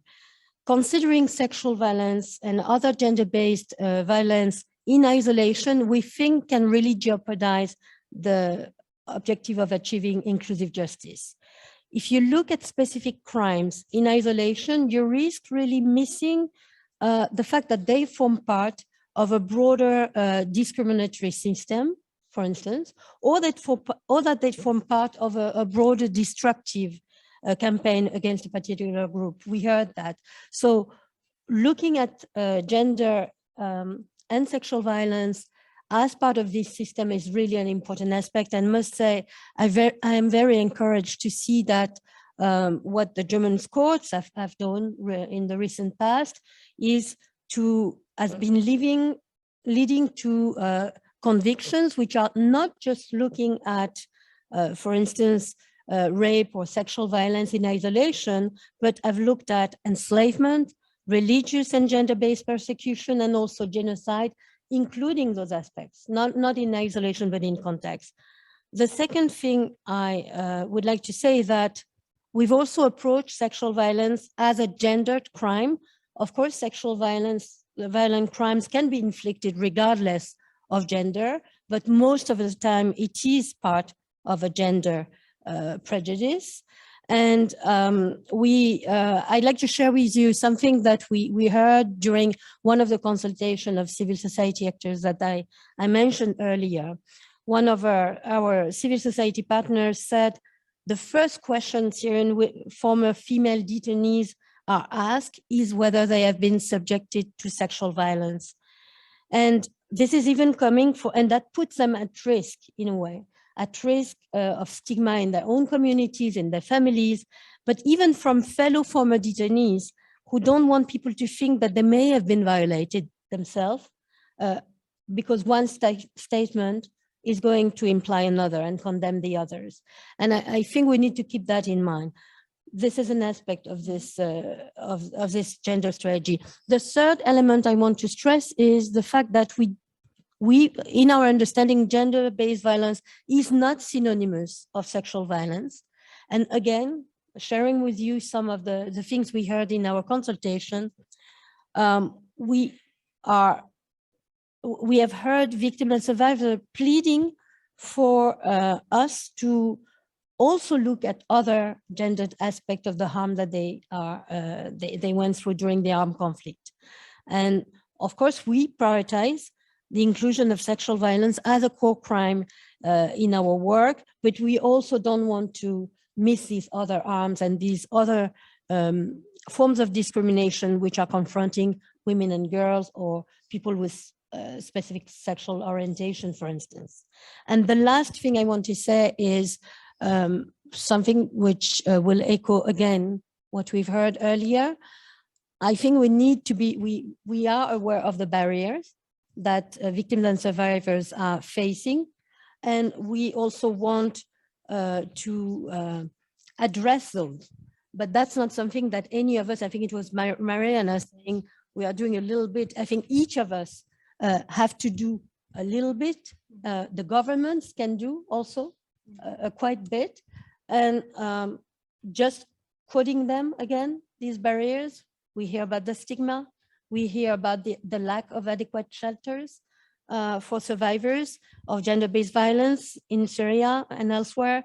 We hear about an alarming insufficientness of access to long-term psychological support, although we heard tonight that there are some of these support which are taking place. Survivors often have to strive for their immediate survival and security needs, and that is difficult to engage into an accountability process when you need to first look at that. And I'm not forgetting the biased investigative approach, which can really be very strong barriers. We need to train the investigators to do a proper job when they're investigating these kind of crimes. Someone talked about building the trust, but that's essential. You don't go into a room and start asking about sexual violence without having built rapport with a victim and survivor. So I'll probably stop there. A last barrier, in my view, is the lack of justice opportunities. I mean, it can lead to disillusionment. We need to repeat the successes that exist. We need to make them known by victims and survivors, and that will encourage maybe others to believe that they can play a role in that. I'll stop there. Thank you. You said we need to make them know And Nadia, besides everything I mentioned, you trained the Yazidi survivors on transitional justice and advocacy to let them know and help them to establish their own formal network, the Yazidi Survivors Network. With all your grassroots experience, what is the role of civil society in facilitating or advocating for access to justice for victims, for survivors of CRSV? Thank you, Tanya. Can you hear me? Very well. Perfect. Before I start, I also wanted to share my perplexity in terms of which language to use, because in another life, I used to speak very good German, but I will address you in English here today. I wish I could be in Berlin. Unfortunately, it was not possible for me to travel this time. Before I answer the question, Tanya, I would like to start by thanking Hawar and the UN Women for inviting me to this panel, especially Düzen and her team that I had the pleasure to meet a few months ago in New York. I also would like to say hi to my fellow panelists, and some of them I have already met in my work capacity. So going back to the question, the role and importance of civil society, especially grassroots NGOs, is crucial and more acknowledged by the international community, including international organizations such as the UN and states. Civil society actors are usually first responders to a conflict and to a humanitarian crisis. Grassroots organizations are often composed of people who are directly from the affected communities, people who speak the language, people who understand the politics and the cultural sensitivities, and people who have the trust of the survivors, as just mentioned right now as well. When it comes to civil society facilitating access to justice for survivors, I will give you the example of Yazda. Yazda was created in August 2014, so a few weeks after the start of the Yazidi genocide. And Yazda was mainly established to provide humanitarian assistance to the displaced Yazidis, but also to document ISIS crimes. It was basically, a community in the middle of a genocide, which instead of giving up, had decided to record the atrocities and to use it to secure justice. We started this project for two main reasons. One, because we wanted to also build a historical record. Yazidis, according to Yazidi history, and this was also mentioned in the previous panel, we were subjected to over 74 attacks. And if you try to find information on those attacks, you will have a very difficult time. So we wanted to avoid this, and we started to collect the evidence. Our project up to today managed to collect over 2,000 statements of both survivors and witnesses, and to document over 100 crime scenes, including mass graves, kill sites, captivity sites that ISIS used, as well as the destruction of Yazidi cultural heritage. My amazing colleagues in Iraq currently continue to collect data and to translate it, to secure it, and to build case files. Unfortunately, we are currently not able to use the evidence in Iraq because Iraqi law doesn't criminalize international crimes such as genocide and crimes against humanity. In Iraq, despite the fact that most of the victims, evidence, and perpetrators are currently in country, trials only are carried out under anti-terror laws to protect the state, completely disregarding the survivors. Yazda and the Coalition for Just Reparation published a position paper very recently calling the Iraqi government to incorporate genocide, crimes against humanity, and war crimes into Iraqi law, and to establish a survivor-centered criminal accountability mechanism in Iraq. In the coming weeks, we will have events presenting the position paper, and I also invite you to consult our website for that. So for now, we are a bit in an absurd situation where in order to get justice, we tell survivors, you need to travel thousands of kilometers away from home, and this might be your only shot at getting justice. So the role of civil society is basically really enabling to build a bridge between those countries that are carrying out prosecutions, such as Germany, and the survivors who currently most of them live in Iraq, and this is their only chance and shot to justice. So maybe I will stop here and take more maybe later during the Q&A. Oh, well, I would love to add one question, Nadia. You also work on broader transitional justice initiatives in Iraq, including the Yazidi Survivors Law. Maybe we can have a short view on that.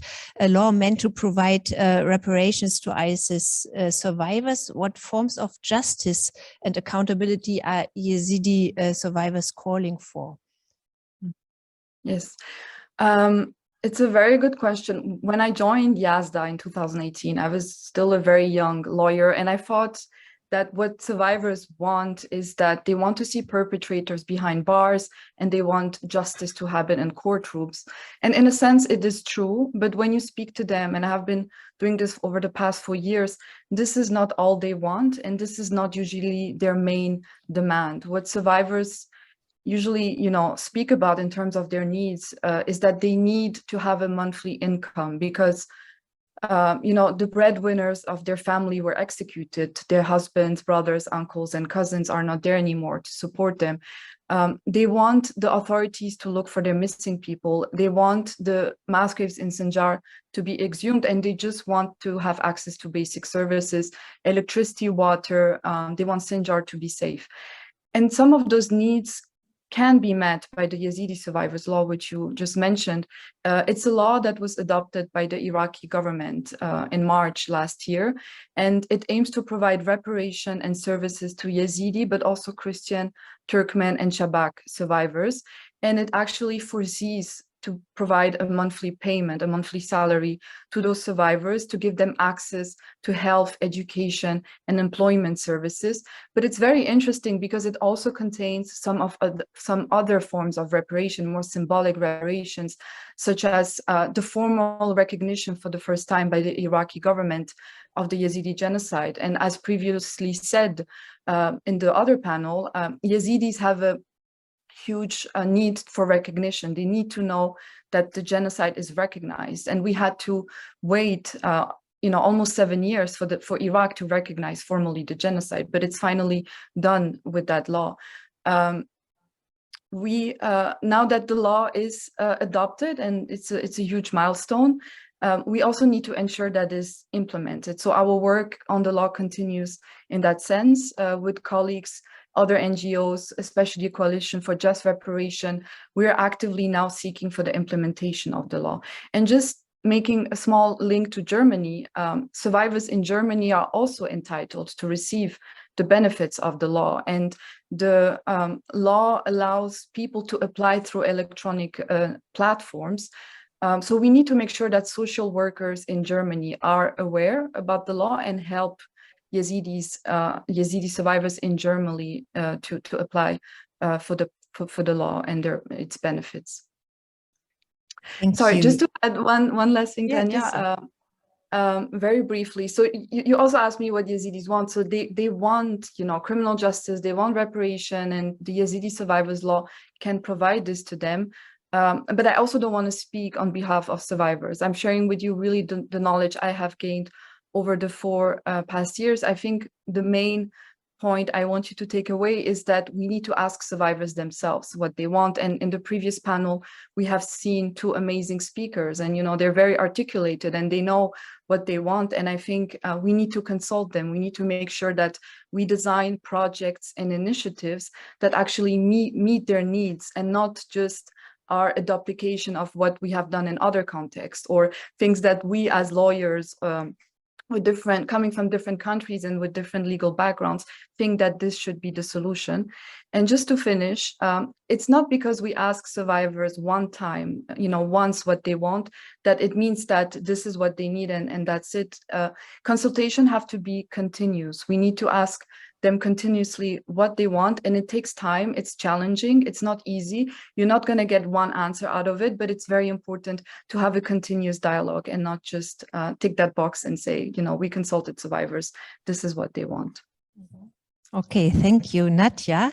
Natalie, you will take us to court later because since we know Luise might have to leave to the Bundestag again, I would love Alexander to build a bridge between justice, between law and politics.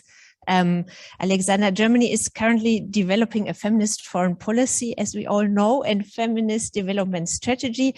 How can a survivor-centered approach, as the ladies before pointed out, to justice and accountability for CRSV can help Germany with this development?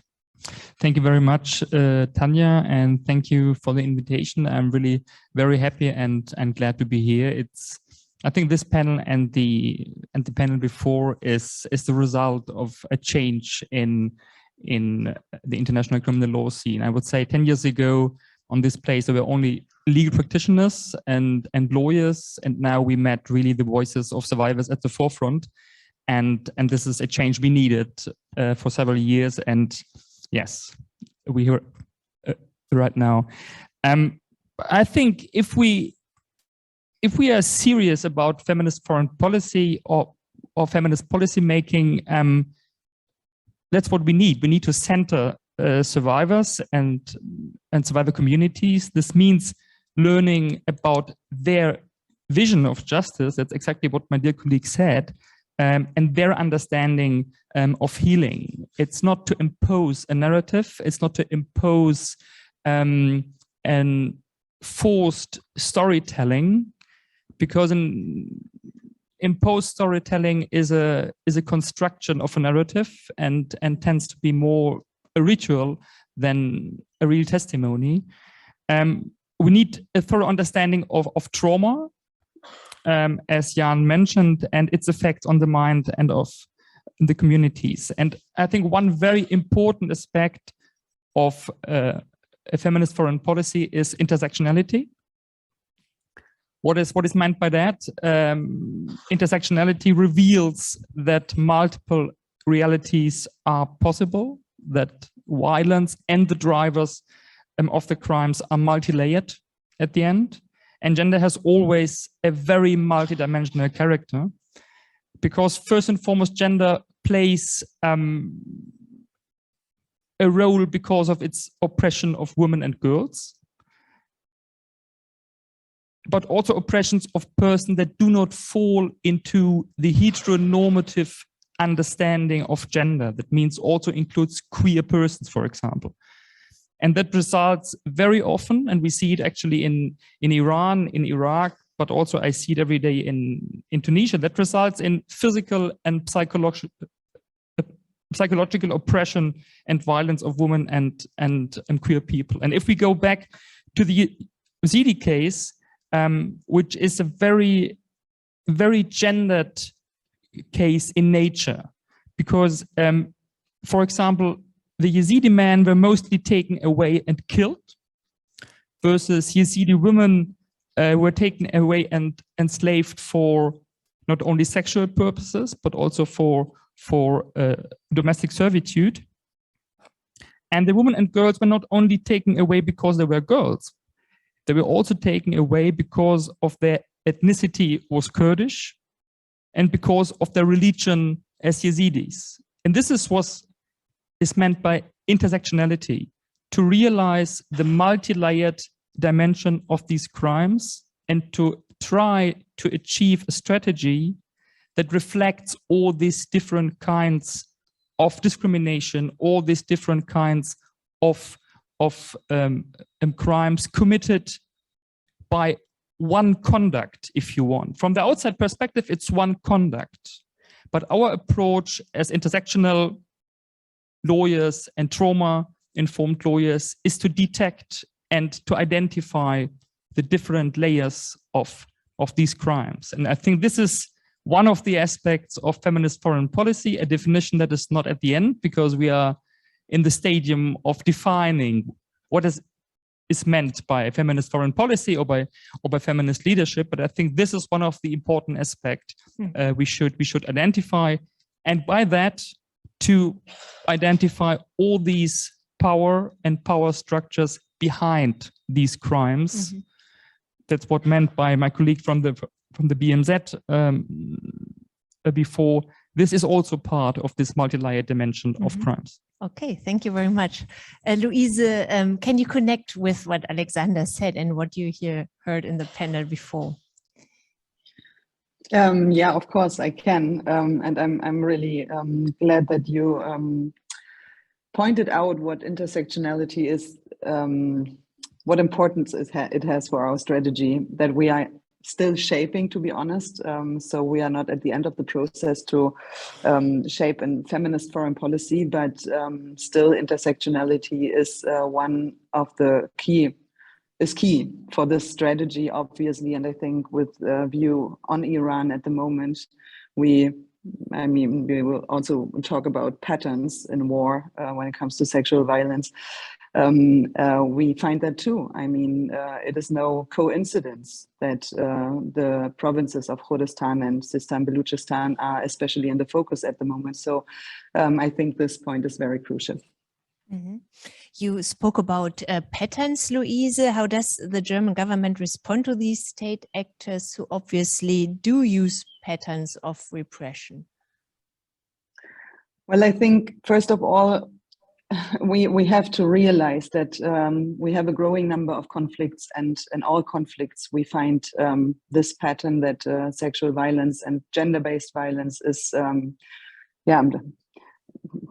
it's an integral part of all conflicts and wars. That's very obviously, and I think that using it strategically is seen in so many conflicts at the moment. So this is what we all have to be aware when we try to address that, because I think it is necessary that we in all our structures put that into focus in the middle of our, and also the survivors, that our whole approach as survivor-centered should be also like a normal thing that we don't have to discuss anymore, which is unfortunately on an international level not always the case. I think the shaping of a feminist foreign policy and strategy helps to put that focus on women and children, and also marginalized groups. So that is the first thing I would like to point out. But what is important to me is that we have to focus on our definition of conflict. Our definition of conflict, because as we see in Iran, it is not only like in war or like conflicts where there is one party that is not part of the government, for example, like in the Yazidi case. We see in Iran that also the state can use massive sexualized and gender-based violence. So our definition of conflict must be broader, in my opinion. And also I think that it needs more attention on the international level. So if we want to prevent gender-based violence, we must prevent conflicts. That's the first thing.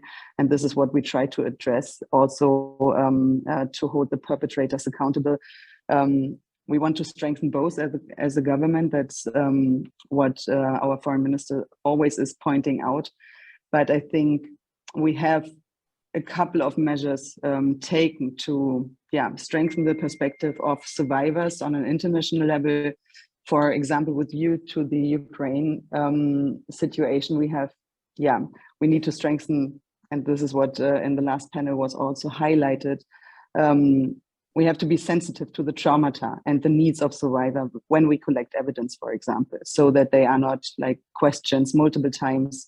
This requires a close cooperation between all actors involved, especially NGOs and courts. So I don't want to take so much of Ms. von Wistinghausen's part of this whole panel, but of course the federal public prosecutor has opened several proceedings based on universal jurisdiction. That is really important, and this is what we as a government, of course, strengthen. Also the ICC, which needs to have the whole infrastructure to do its work. It's also a big part, of course, of our work and focus. And let me just add one thing. which I think is really crucial, that we focus on these fact-finding missions. We did that in Ukraine and also in Afghanistan, and we need to do that now for the fact-finding mission we implemented in the Human Rights Council on Iran, that the fact-finding missions have the clear mandate to address these crimes that must be achieved also in the fact-finding mission on Iran. And I think this will be, also when it comes to the negotiations on the European level and with the international community, will still be a lot of work. Thank you, Louise. One last question. We all know that politics isn't easy to do, and probably nobody would like to change places. But nevertheless, let's have a short look at a continuing conflict. How far is Germany's and EU's response to human rights abuses driven and infected by our economic ties? And how can you make sure that this gender approach is above all? You can't. That's a complicated question, because I think you have to answer it differently with regard to the context, which country we are talking about. But let me put it like this. I mean, sanctions are a crucial part of condemning and putting pressure on a government, obviously. And it's an integral part of trying to hold and find those responsible accountable. So this would be a short answer. And if we focus on especially Iran, where this issue is, of course, and rightfully discussed a lot, I just have to say that it is really, and this is kind of my reality I indeed got in the government work, that it is not so easy to address that. So we are coordinating, of course, with our colleagues in the European Union and the other member states, but and maybe Ms. von Wistinghausen can elaborate on that a bit better than I can, but it is not so easy to put sanctions in place that are, for example, addressing the whole revolutionary guard. There are limitations in European law, but we are still trying to find ways to do that. And if it is not the whole revolutionary guard, we need to focus on and gather information on individuals. So, but this is a process that is never come to an end as long as the situation is like it is in Iran. We need to focus on sanctions and try to put pressure on the regime.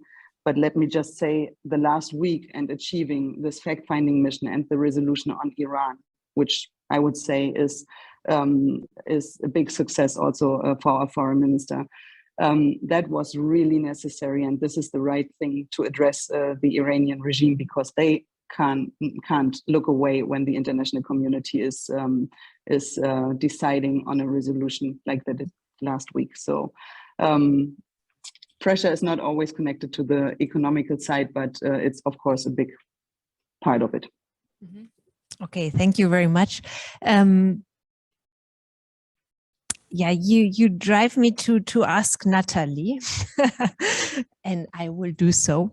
Natalie, you are the one who takes us into the courtroom. We have the view there, and in the last 5 years, we have seen legal processing of sexual and gender based violence before European courts. What have we learned from the first trials and convictions in Germany related to the Yazidi genocide, especially if we look at victim participation and how sexual and gender-based crimes have been reflected in the proceedings? What kind of development do you notice? Is there progress?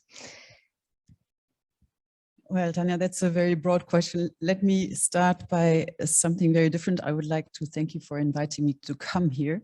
But I want to say just a few words to Hakima and Jihan, because I think that whatever I have to say about this, I think it's really your voice that counts here. And I was very impressed and very touched by everything you said. And, you know, we are just trying to move things forward, but without you. And your families. it's absolutely impossible. Yeah, I just wanted to stress that before we go to the more theoretical legal part of things.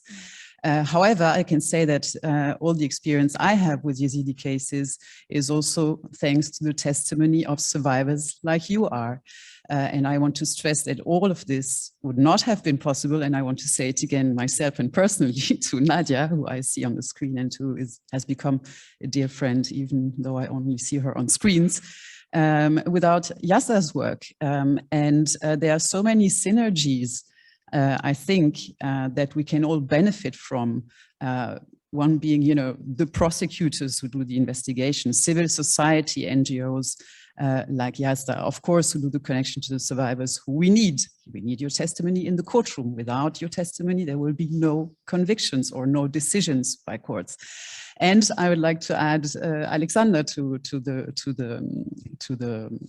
group, if I may say, because he's the one who supported us very much and helped us to address the sexual and gender-based persecution of the Yazidi by ISIS in front of the courts, because that was not in the focus of the attention of the prosecutor.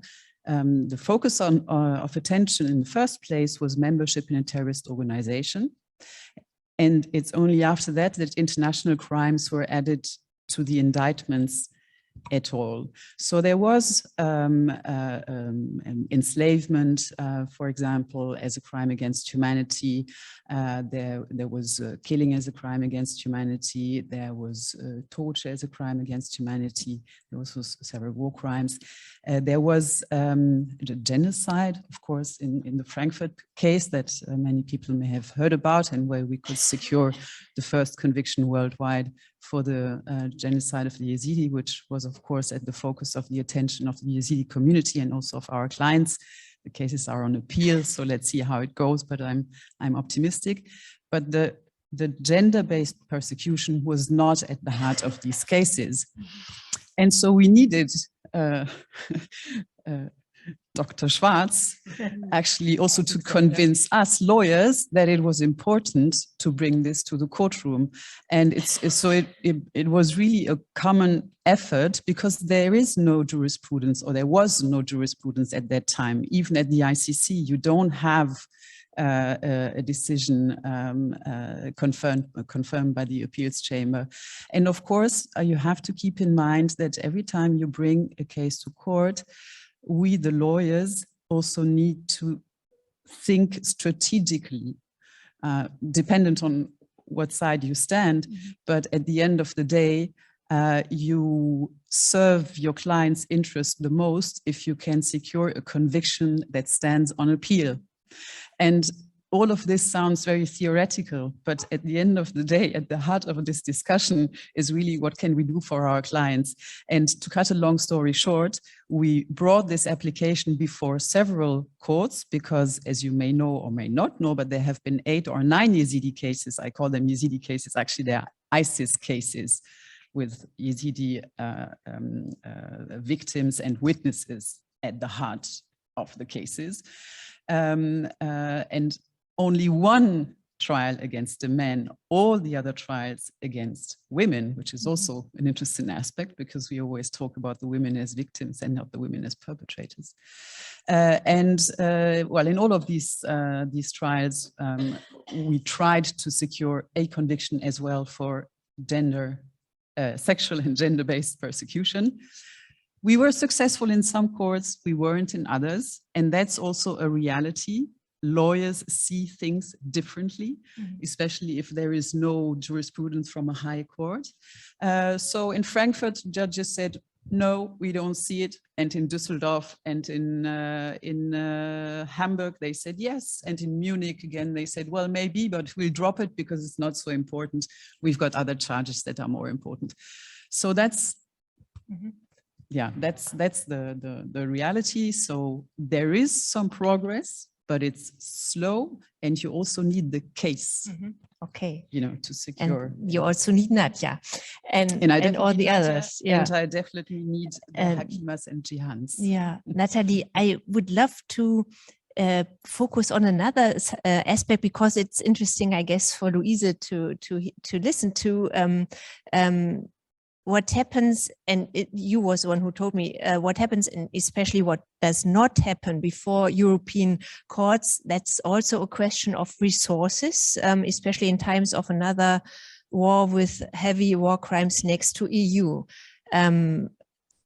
This might be your chance to make a pamphlet for more resources.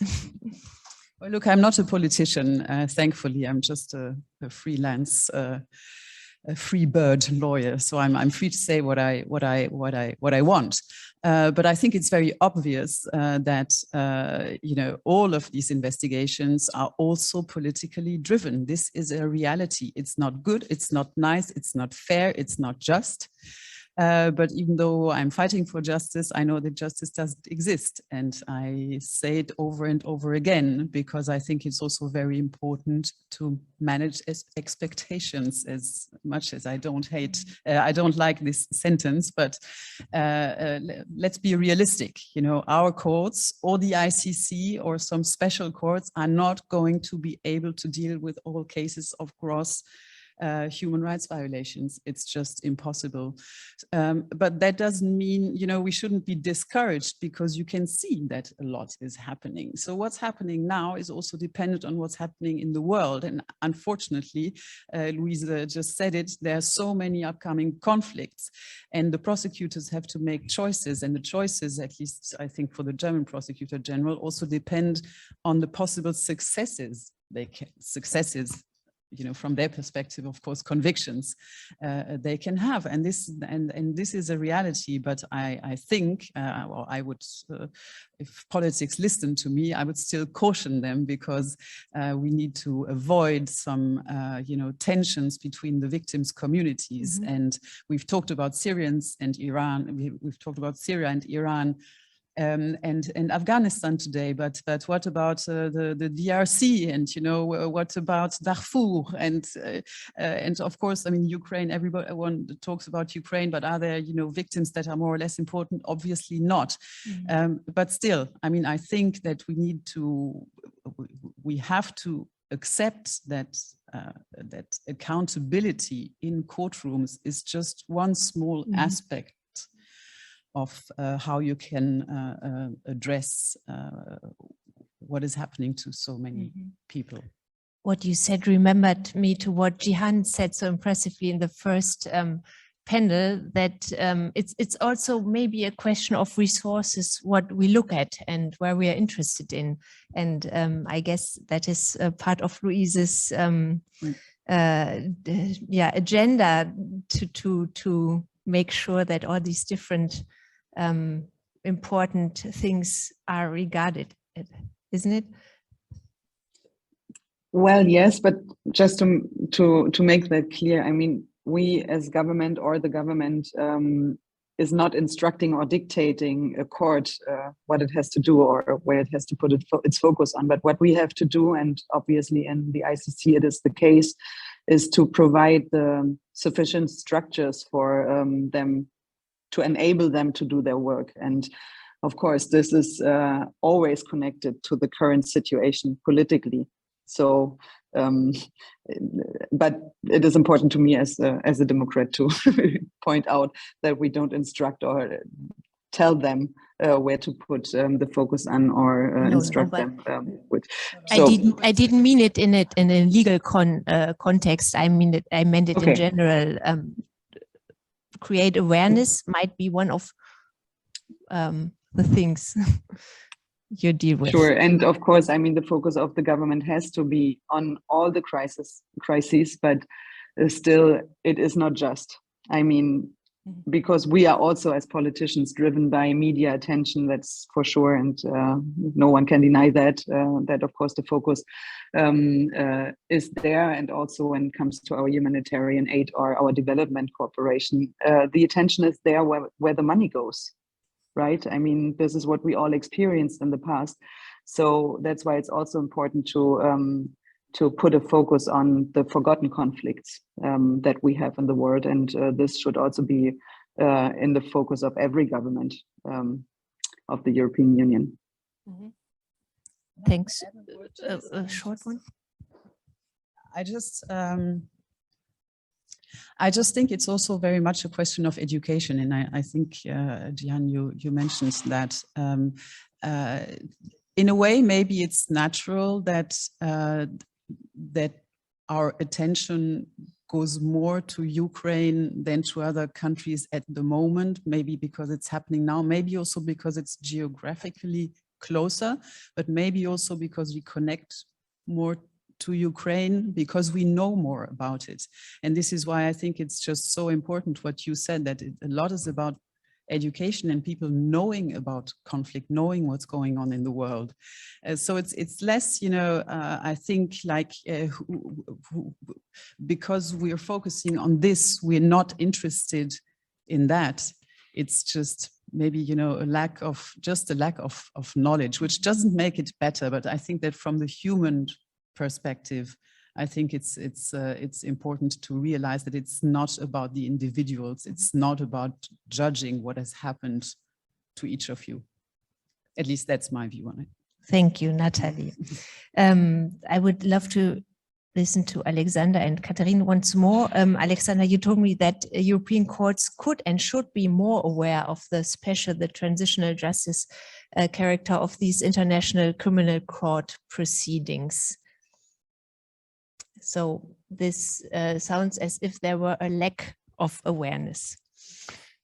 Yes, first of all, I would like to give back the thanks to Natalie, because I would say at the end it was this lucky collaboration between us that led to this success, and your experiences with regard to all these trials that could lead that the gender-based violence aspect could enter into the trial and could enter into the court and really led to the successful conviction of gender-based violence in the Sarah case in Düsseldorf. Yes, I would say there is a great lack of awareness. There is a great lack of knowledge, because, as Natalie mentioned, in the Taha al-J case, the fact that the kind of slavery which was accused by the indictment has a gendered dimension wasn't aware at all at the bench of the judges, nor under the prosecutors. I would even go so far that most of them weren't aware that the crime of gender-based persecution does exist. That means in Germany, we are still at the moment where the application of the law, of the Code of Crimes Against International Law is not fully established. And it was only due to the motion and the intervention of the Victims' Council in these cases that the dimension of these crimes was admitted and was integrated in these trials. The same applies to the Syrian cases at the Al-Khatib trial in Koblenz, where in the indictment at the beginning no sexual violence was included, and it was only due to the motion of these Victims' Council that now we have the first recognition of sexual violence committed in Syrian torture prisons.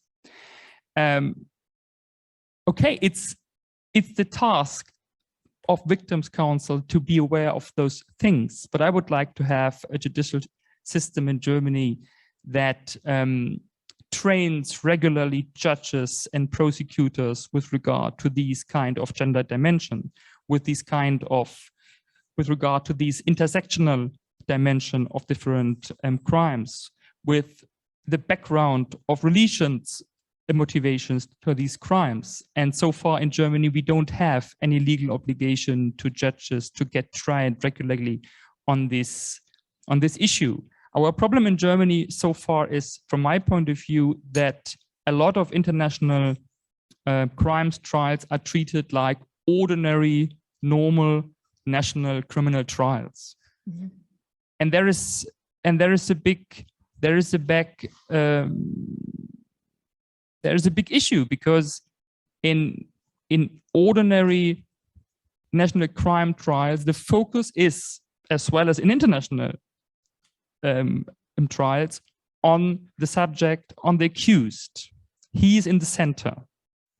And it's quite difficult for actors like Natalie to integrate survivors' voices into this trial because we are not on the international level under trials of universal jurisdiction. This is a problem because in international criminal law, we have the collective perspective. There are collective groups, there are survivors and communities that are affected by these crimes, and we want to listen to their voice and we want to implicate them in these trials.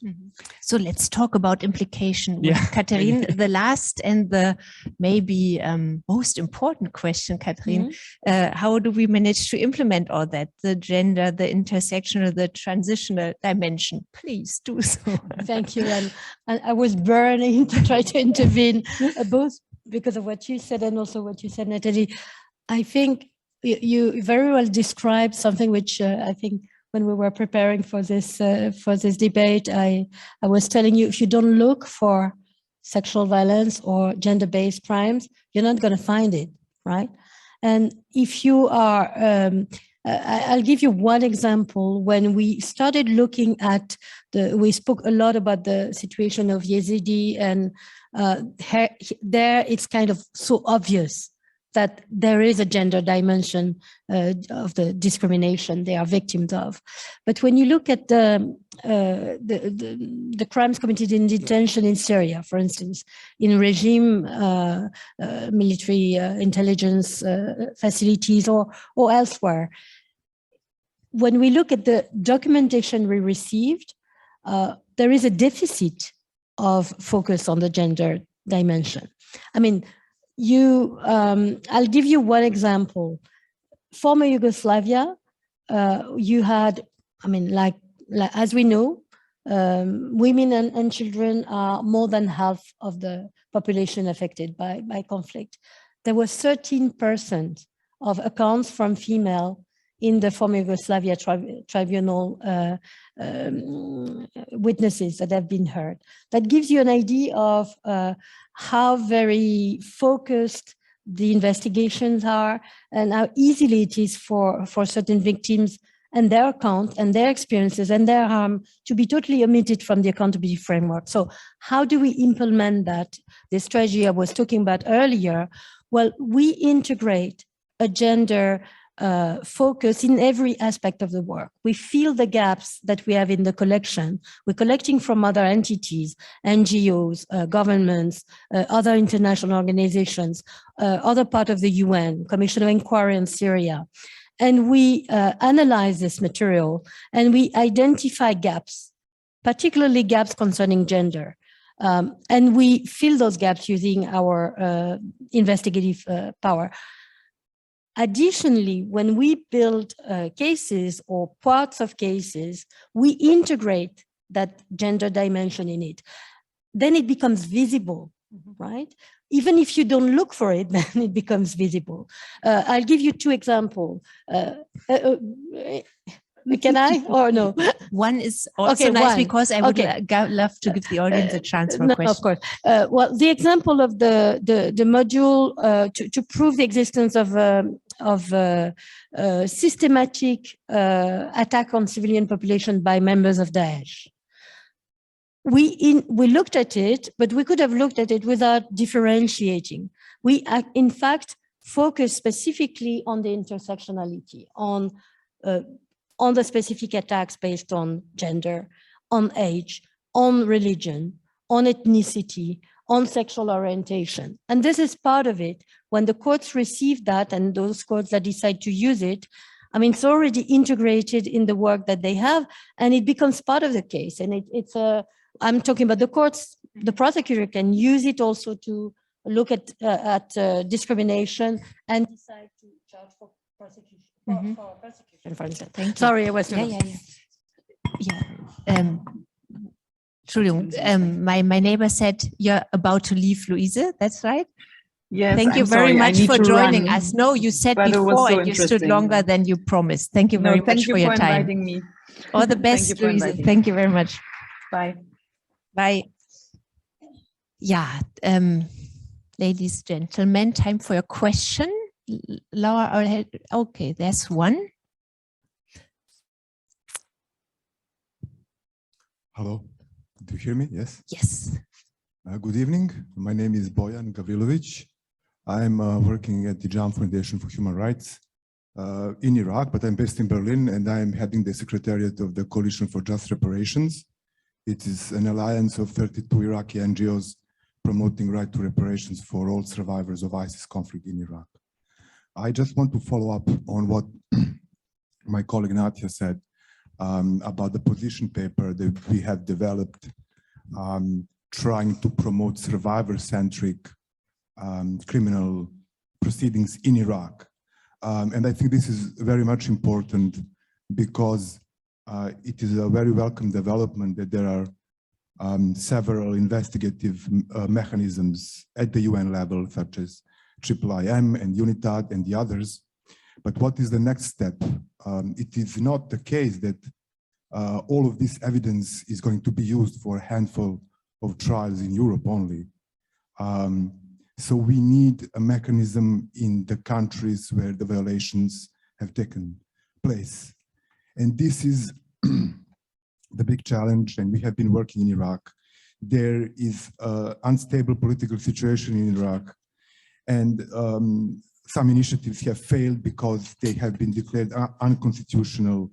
We want to work with the Iraqi government to try to promote a mechanism that is survivor-friendly, that has reparation funds, where survivors have support to participate in the proceedings, are the parties to the proceedings, that have legal aid and so on and so forth, beyond this political conflict.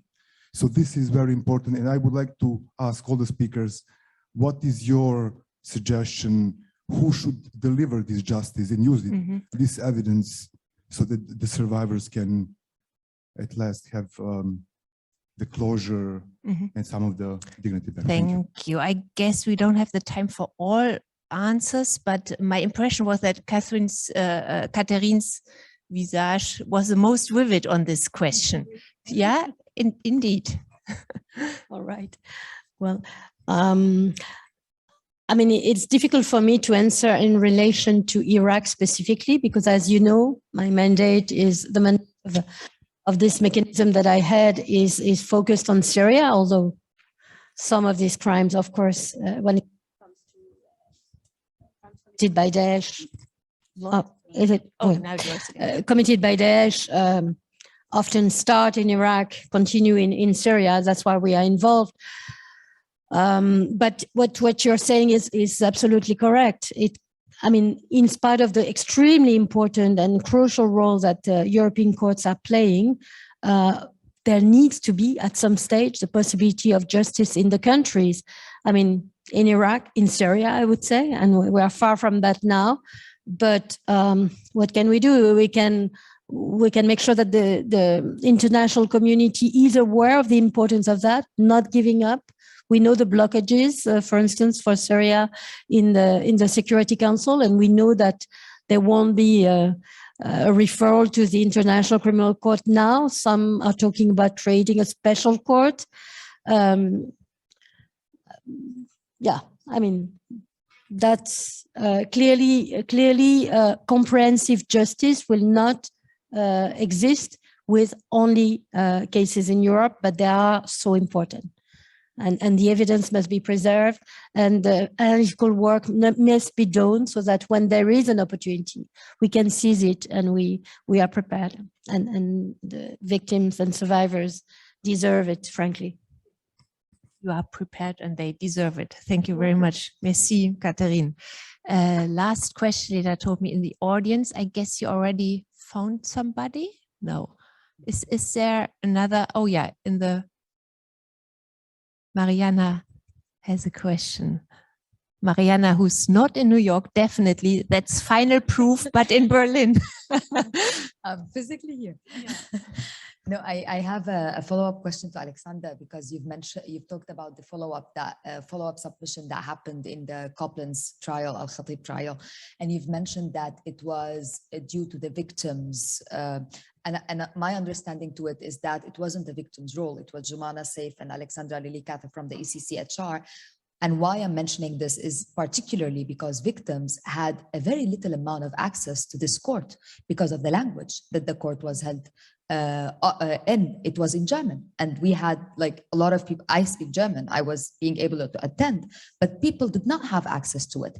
This is particularly why it would be great to have the courts in Syria, not possible on an international level, not possible, but in Germany, it's possible to have them at least translated to Arabic, to the language of the victims and survivors. And this is a big problem. This is a problem that we're facing currently in Berlin with Mofa al-D case. This is a problem that we're facing in Frankfurt with the Ala A case. And this is a problem we've faced in Al-Khatib trial. This is also a problem where enforced disappearance, when it was not accepted by the prosecution authority, the families who are the victims who could have actually advocated for it, even if it was not accepted, at least advocated and knew that it was not added to the indictment, they did not know. They did not know until too late. So this is, I think, why I'm bringing this up, because it's a very irritating point. Thank you. Yes, thank you very much for bringing up this point, because this is one of these aspects we didn't speak about today. I think in 2002, when Germany incorporated the Rome Statute more or less in its Code of Crimes Against International Law, from my perception, from my understanding, they took over the responsibility to try at least to achieve trials that are able to conduct in a way that transitional justice is possible. And what we are having actually is there's no outreach strategy at all at German courts with regard to universal jurisdiction trials.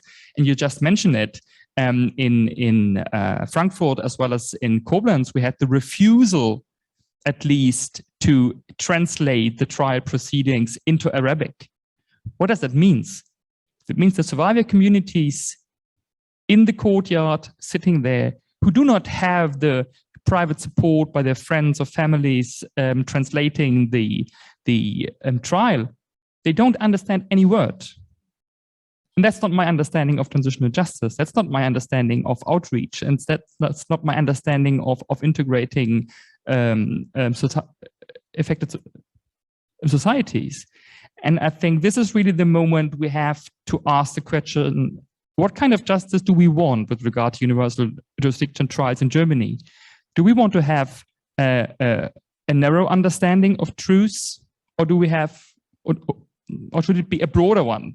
I think we are all convinced that it should be a broader one, but this means we have to address the judicial institutions, we have to address the legislators, but also the prosecutors and the judges to fulfill this responsibility they took over in 2002 when they incorporated the Rome Statute into national law. Thank you, Alexander, for your answer and for your question, Mariana. You said that is one of these aspects Mariana pointed on we didn't speak about today. And I guess there are lots of aspects we didn't speak about today, but there are lots of reasons then to have another convent like this and to continue talking about these and other aspects, I guess. Thank you very much. Luise is already gone, but Alexander, Catherine, Nadia, Natalie, for being here, for enlightening us with your thoughts, and most of all for your everyday work for more justice and accountability. Thank you from the bottom of my heart.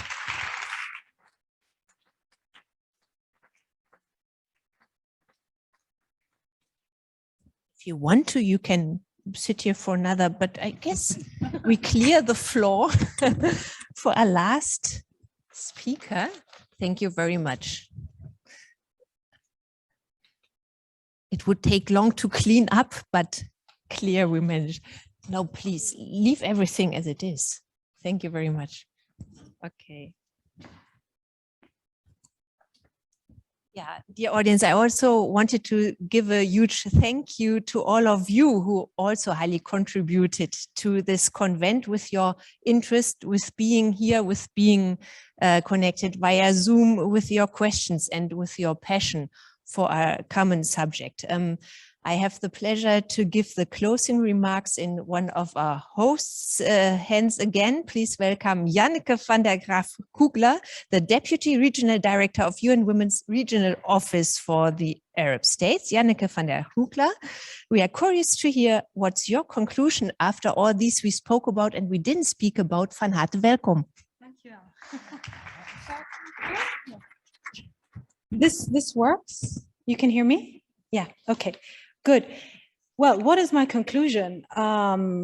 There's so much to say and so much to be humbled about this evening. Humbled by the stories we heard, humbled by the openness and the dialogue here today. And I really myself am so encouraged by the willingness that we have to listen, to learn from each other, and to hear each other, really to make change and to bring justice to victims and survivors of this violence. These sessions, as we heard, are extremely important to raise awareness on the effects of conflict-related sexual violence on people themselves, on women, on men, on children, and on communities. And I really wish to thank BMZ and of course HÁWAR for the collaboration in this initiative. Of course, as UN Women, I'm based in Egypt, I'm based in the Arab states where we cover 17 countries. We work a lot on supporting women, peace and security concerns and supporting refugees, and particularly Syrian refugees, including in Jordan, Iraq, Lebanon, Egypt, etc. So this is really such an incredibly important session for us also to understand, the other side of where things actually happen, where justice takes place. So critically important also, and thank you for the speakers for sharing your knowledge, your insights, and your personal experiences in particular. I know that's very difficult to do, and really appreciate that. And thank you, Tanya, for the moderation of the session. Your English is perfect. You should actually not complain about that because it's very good. So really what we heard today, and I've just taken a few points, and you can see I scribble a lot, but there's so much more to say. But we know that the road to justice is long. It's too long. And we heard that from all of us, actually, all the panelists and the speakers and the questions also that were raised. And this must be shortened. And within that, we must be respectful and cognizant of survivors' needs, their hurts, and their rights. We heard of the importance of recognizing sexual violence as a weapon of war, a heinous strategy, a crime against humanity that requires actions to bring perpetrators to justice. Sexual violence as a way to humiliate women, destroy entire communities, is something we heard many of the panelists speak about today, and that is unacceptable. We cannot accept this in any shape or form. Justice and accountability is critical for healing and critical for prevention of crimes reoccurring. Why prevention? Because we know that the perpetrators then will be taken to justice and they will not run away from the crimes they commit. It's absolutely fundamental that there's investment in this area. As speakers said, and we noted, violence affects women personally to the core of their being. If not tackled sensitively, holistically, and include the support of family members, in reuniting family members, supporting the medical systems, the justice, the political system, the police systems. Unless we do that, the violence and pain for millions of women and men will continue, and will continue for generations, because this is cyclical. It's cyclical because conflict continues, and we see that it's actually, moves around the globe and is reported against around the globe based on what priorities are also of the media. But it's absolutely important that we recognize that there's similarities, but also contextual differences that we need to consider as we move into tackling accountability and justice issues. We heard about the critical importance of continued education, awareness raising, the importance of the media to discuss and inform on the plight of women and men in conflict settings, the importance of equity in supporting and recognizing survivors of conflict-related sexual violence, be it in Ukraine, in Iraq, Myanmar, DRC, Afghanistan, or elsewhere. We cannot forget, or even if the media attention or priorities go elsewhere. That is unacceptable. The importance of financing and preventing and response to conflicts-related sexual violence, CRSV, was not really mentioned today, but I do want to highlight the critical importance of financing this area of work and supporting the survivors of this kind of violence. We know that less than 1% of available funding goes towards this, less than 1%. That is not much investment. And that really goes to show that there's political will, there is support, but if there's no financial backing, the action will be slow and this will continue. So we heard and recognized that sexual violence in conflict can be prevented and responded to by breaking down and recognizing gender stereotypes, harmful social norms, discriminatory laws, and their implementation. And we heard about the normalization of violence and against women in societies through the social norms, laws that exist and assist perpetrators of violence in their abuse. And this continues, it continues when conflict erupts. And as we heard, continues in societies where crimes go unrecognized, also due to patriarchy and the systems that create gender inequality. We heard,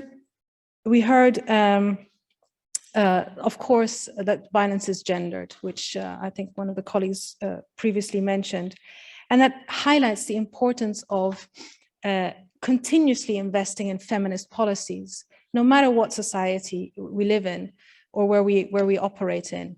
We see as UN Women that there's many societies that there's actually backsliding on advancements on gender equality and women's rights issues. And that is very, very worrying, particularly if you think around, also conflicts around the world and situations and definitions of conflicts that we also need to think about, as we heard from our colleagues. Things can very easily and very quickly change and slide, and we just have to remain very cognizant of that as well. We heard of the importance of survivor-centered approaches to address and prevent CRSV.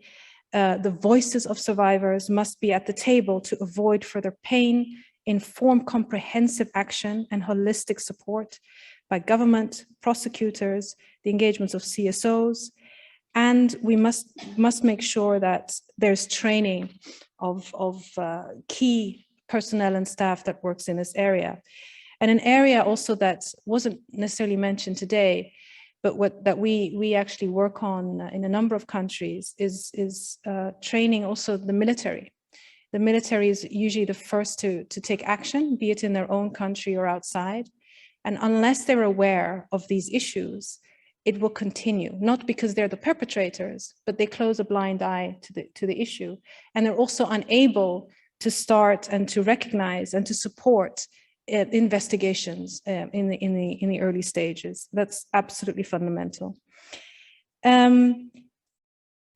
So I think I'll stop there. I have a number of other points that I won't speak to now, but I did want to end with a quote, and this is Hakima's quote, and I thought it was very beautiful. I don't know if it's translated correctly into English, but you said any space free of violence is sacred, and I think that's really, really important and beautiful. So thank you for that, and thank you everyone for coming, and thanks for your collaboration in this event. Thanks again.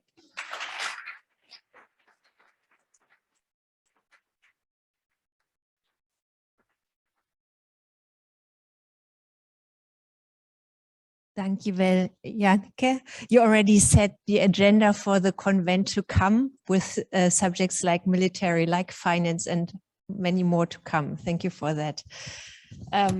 Well, the guests, those of us who are lucky enough to be in Berlin, like Mariana and all you others, you are kindly invited to continue the exchange in a more comfortable setting. And those of you who joined us via Zoom, please enjoy a good evening as well, and be assured we feel connected with you in our common interest. as Janneke said, to shorten the way and to support survivors in being change makers for justice. Thank you for joining us.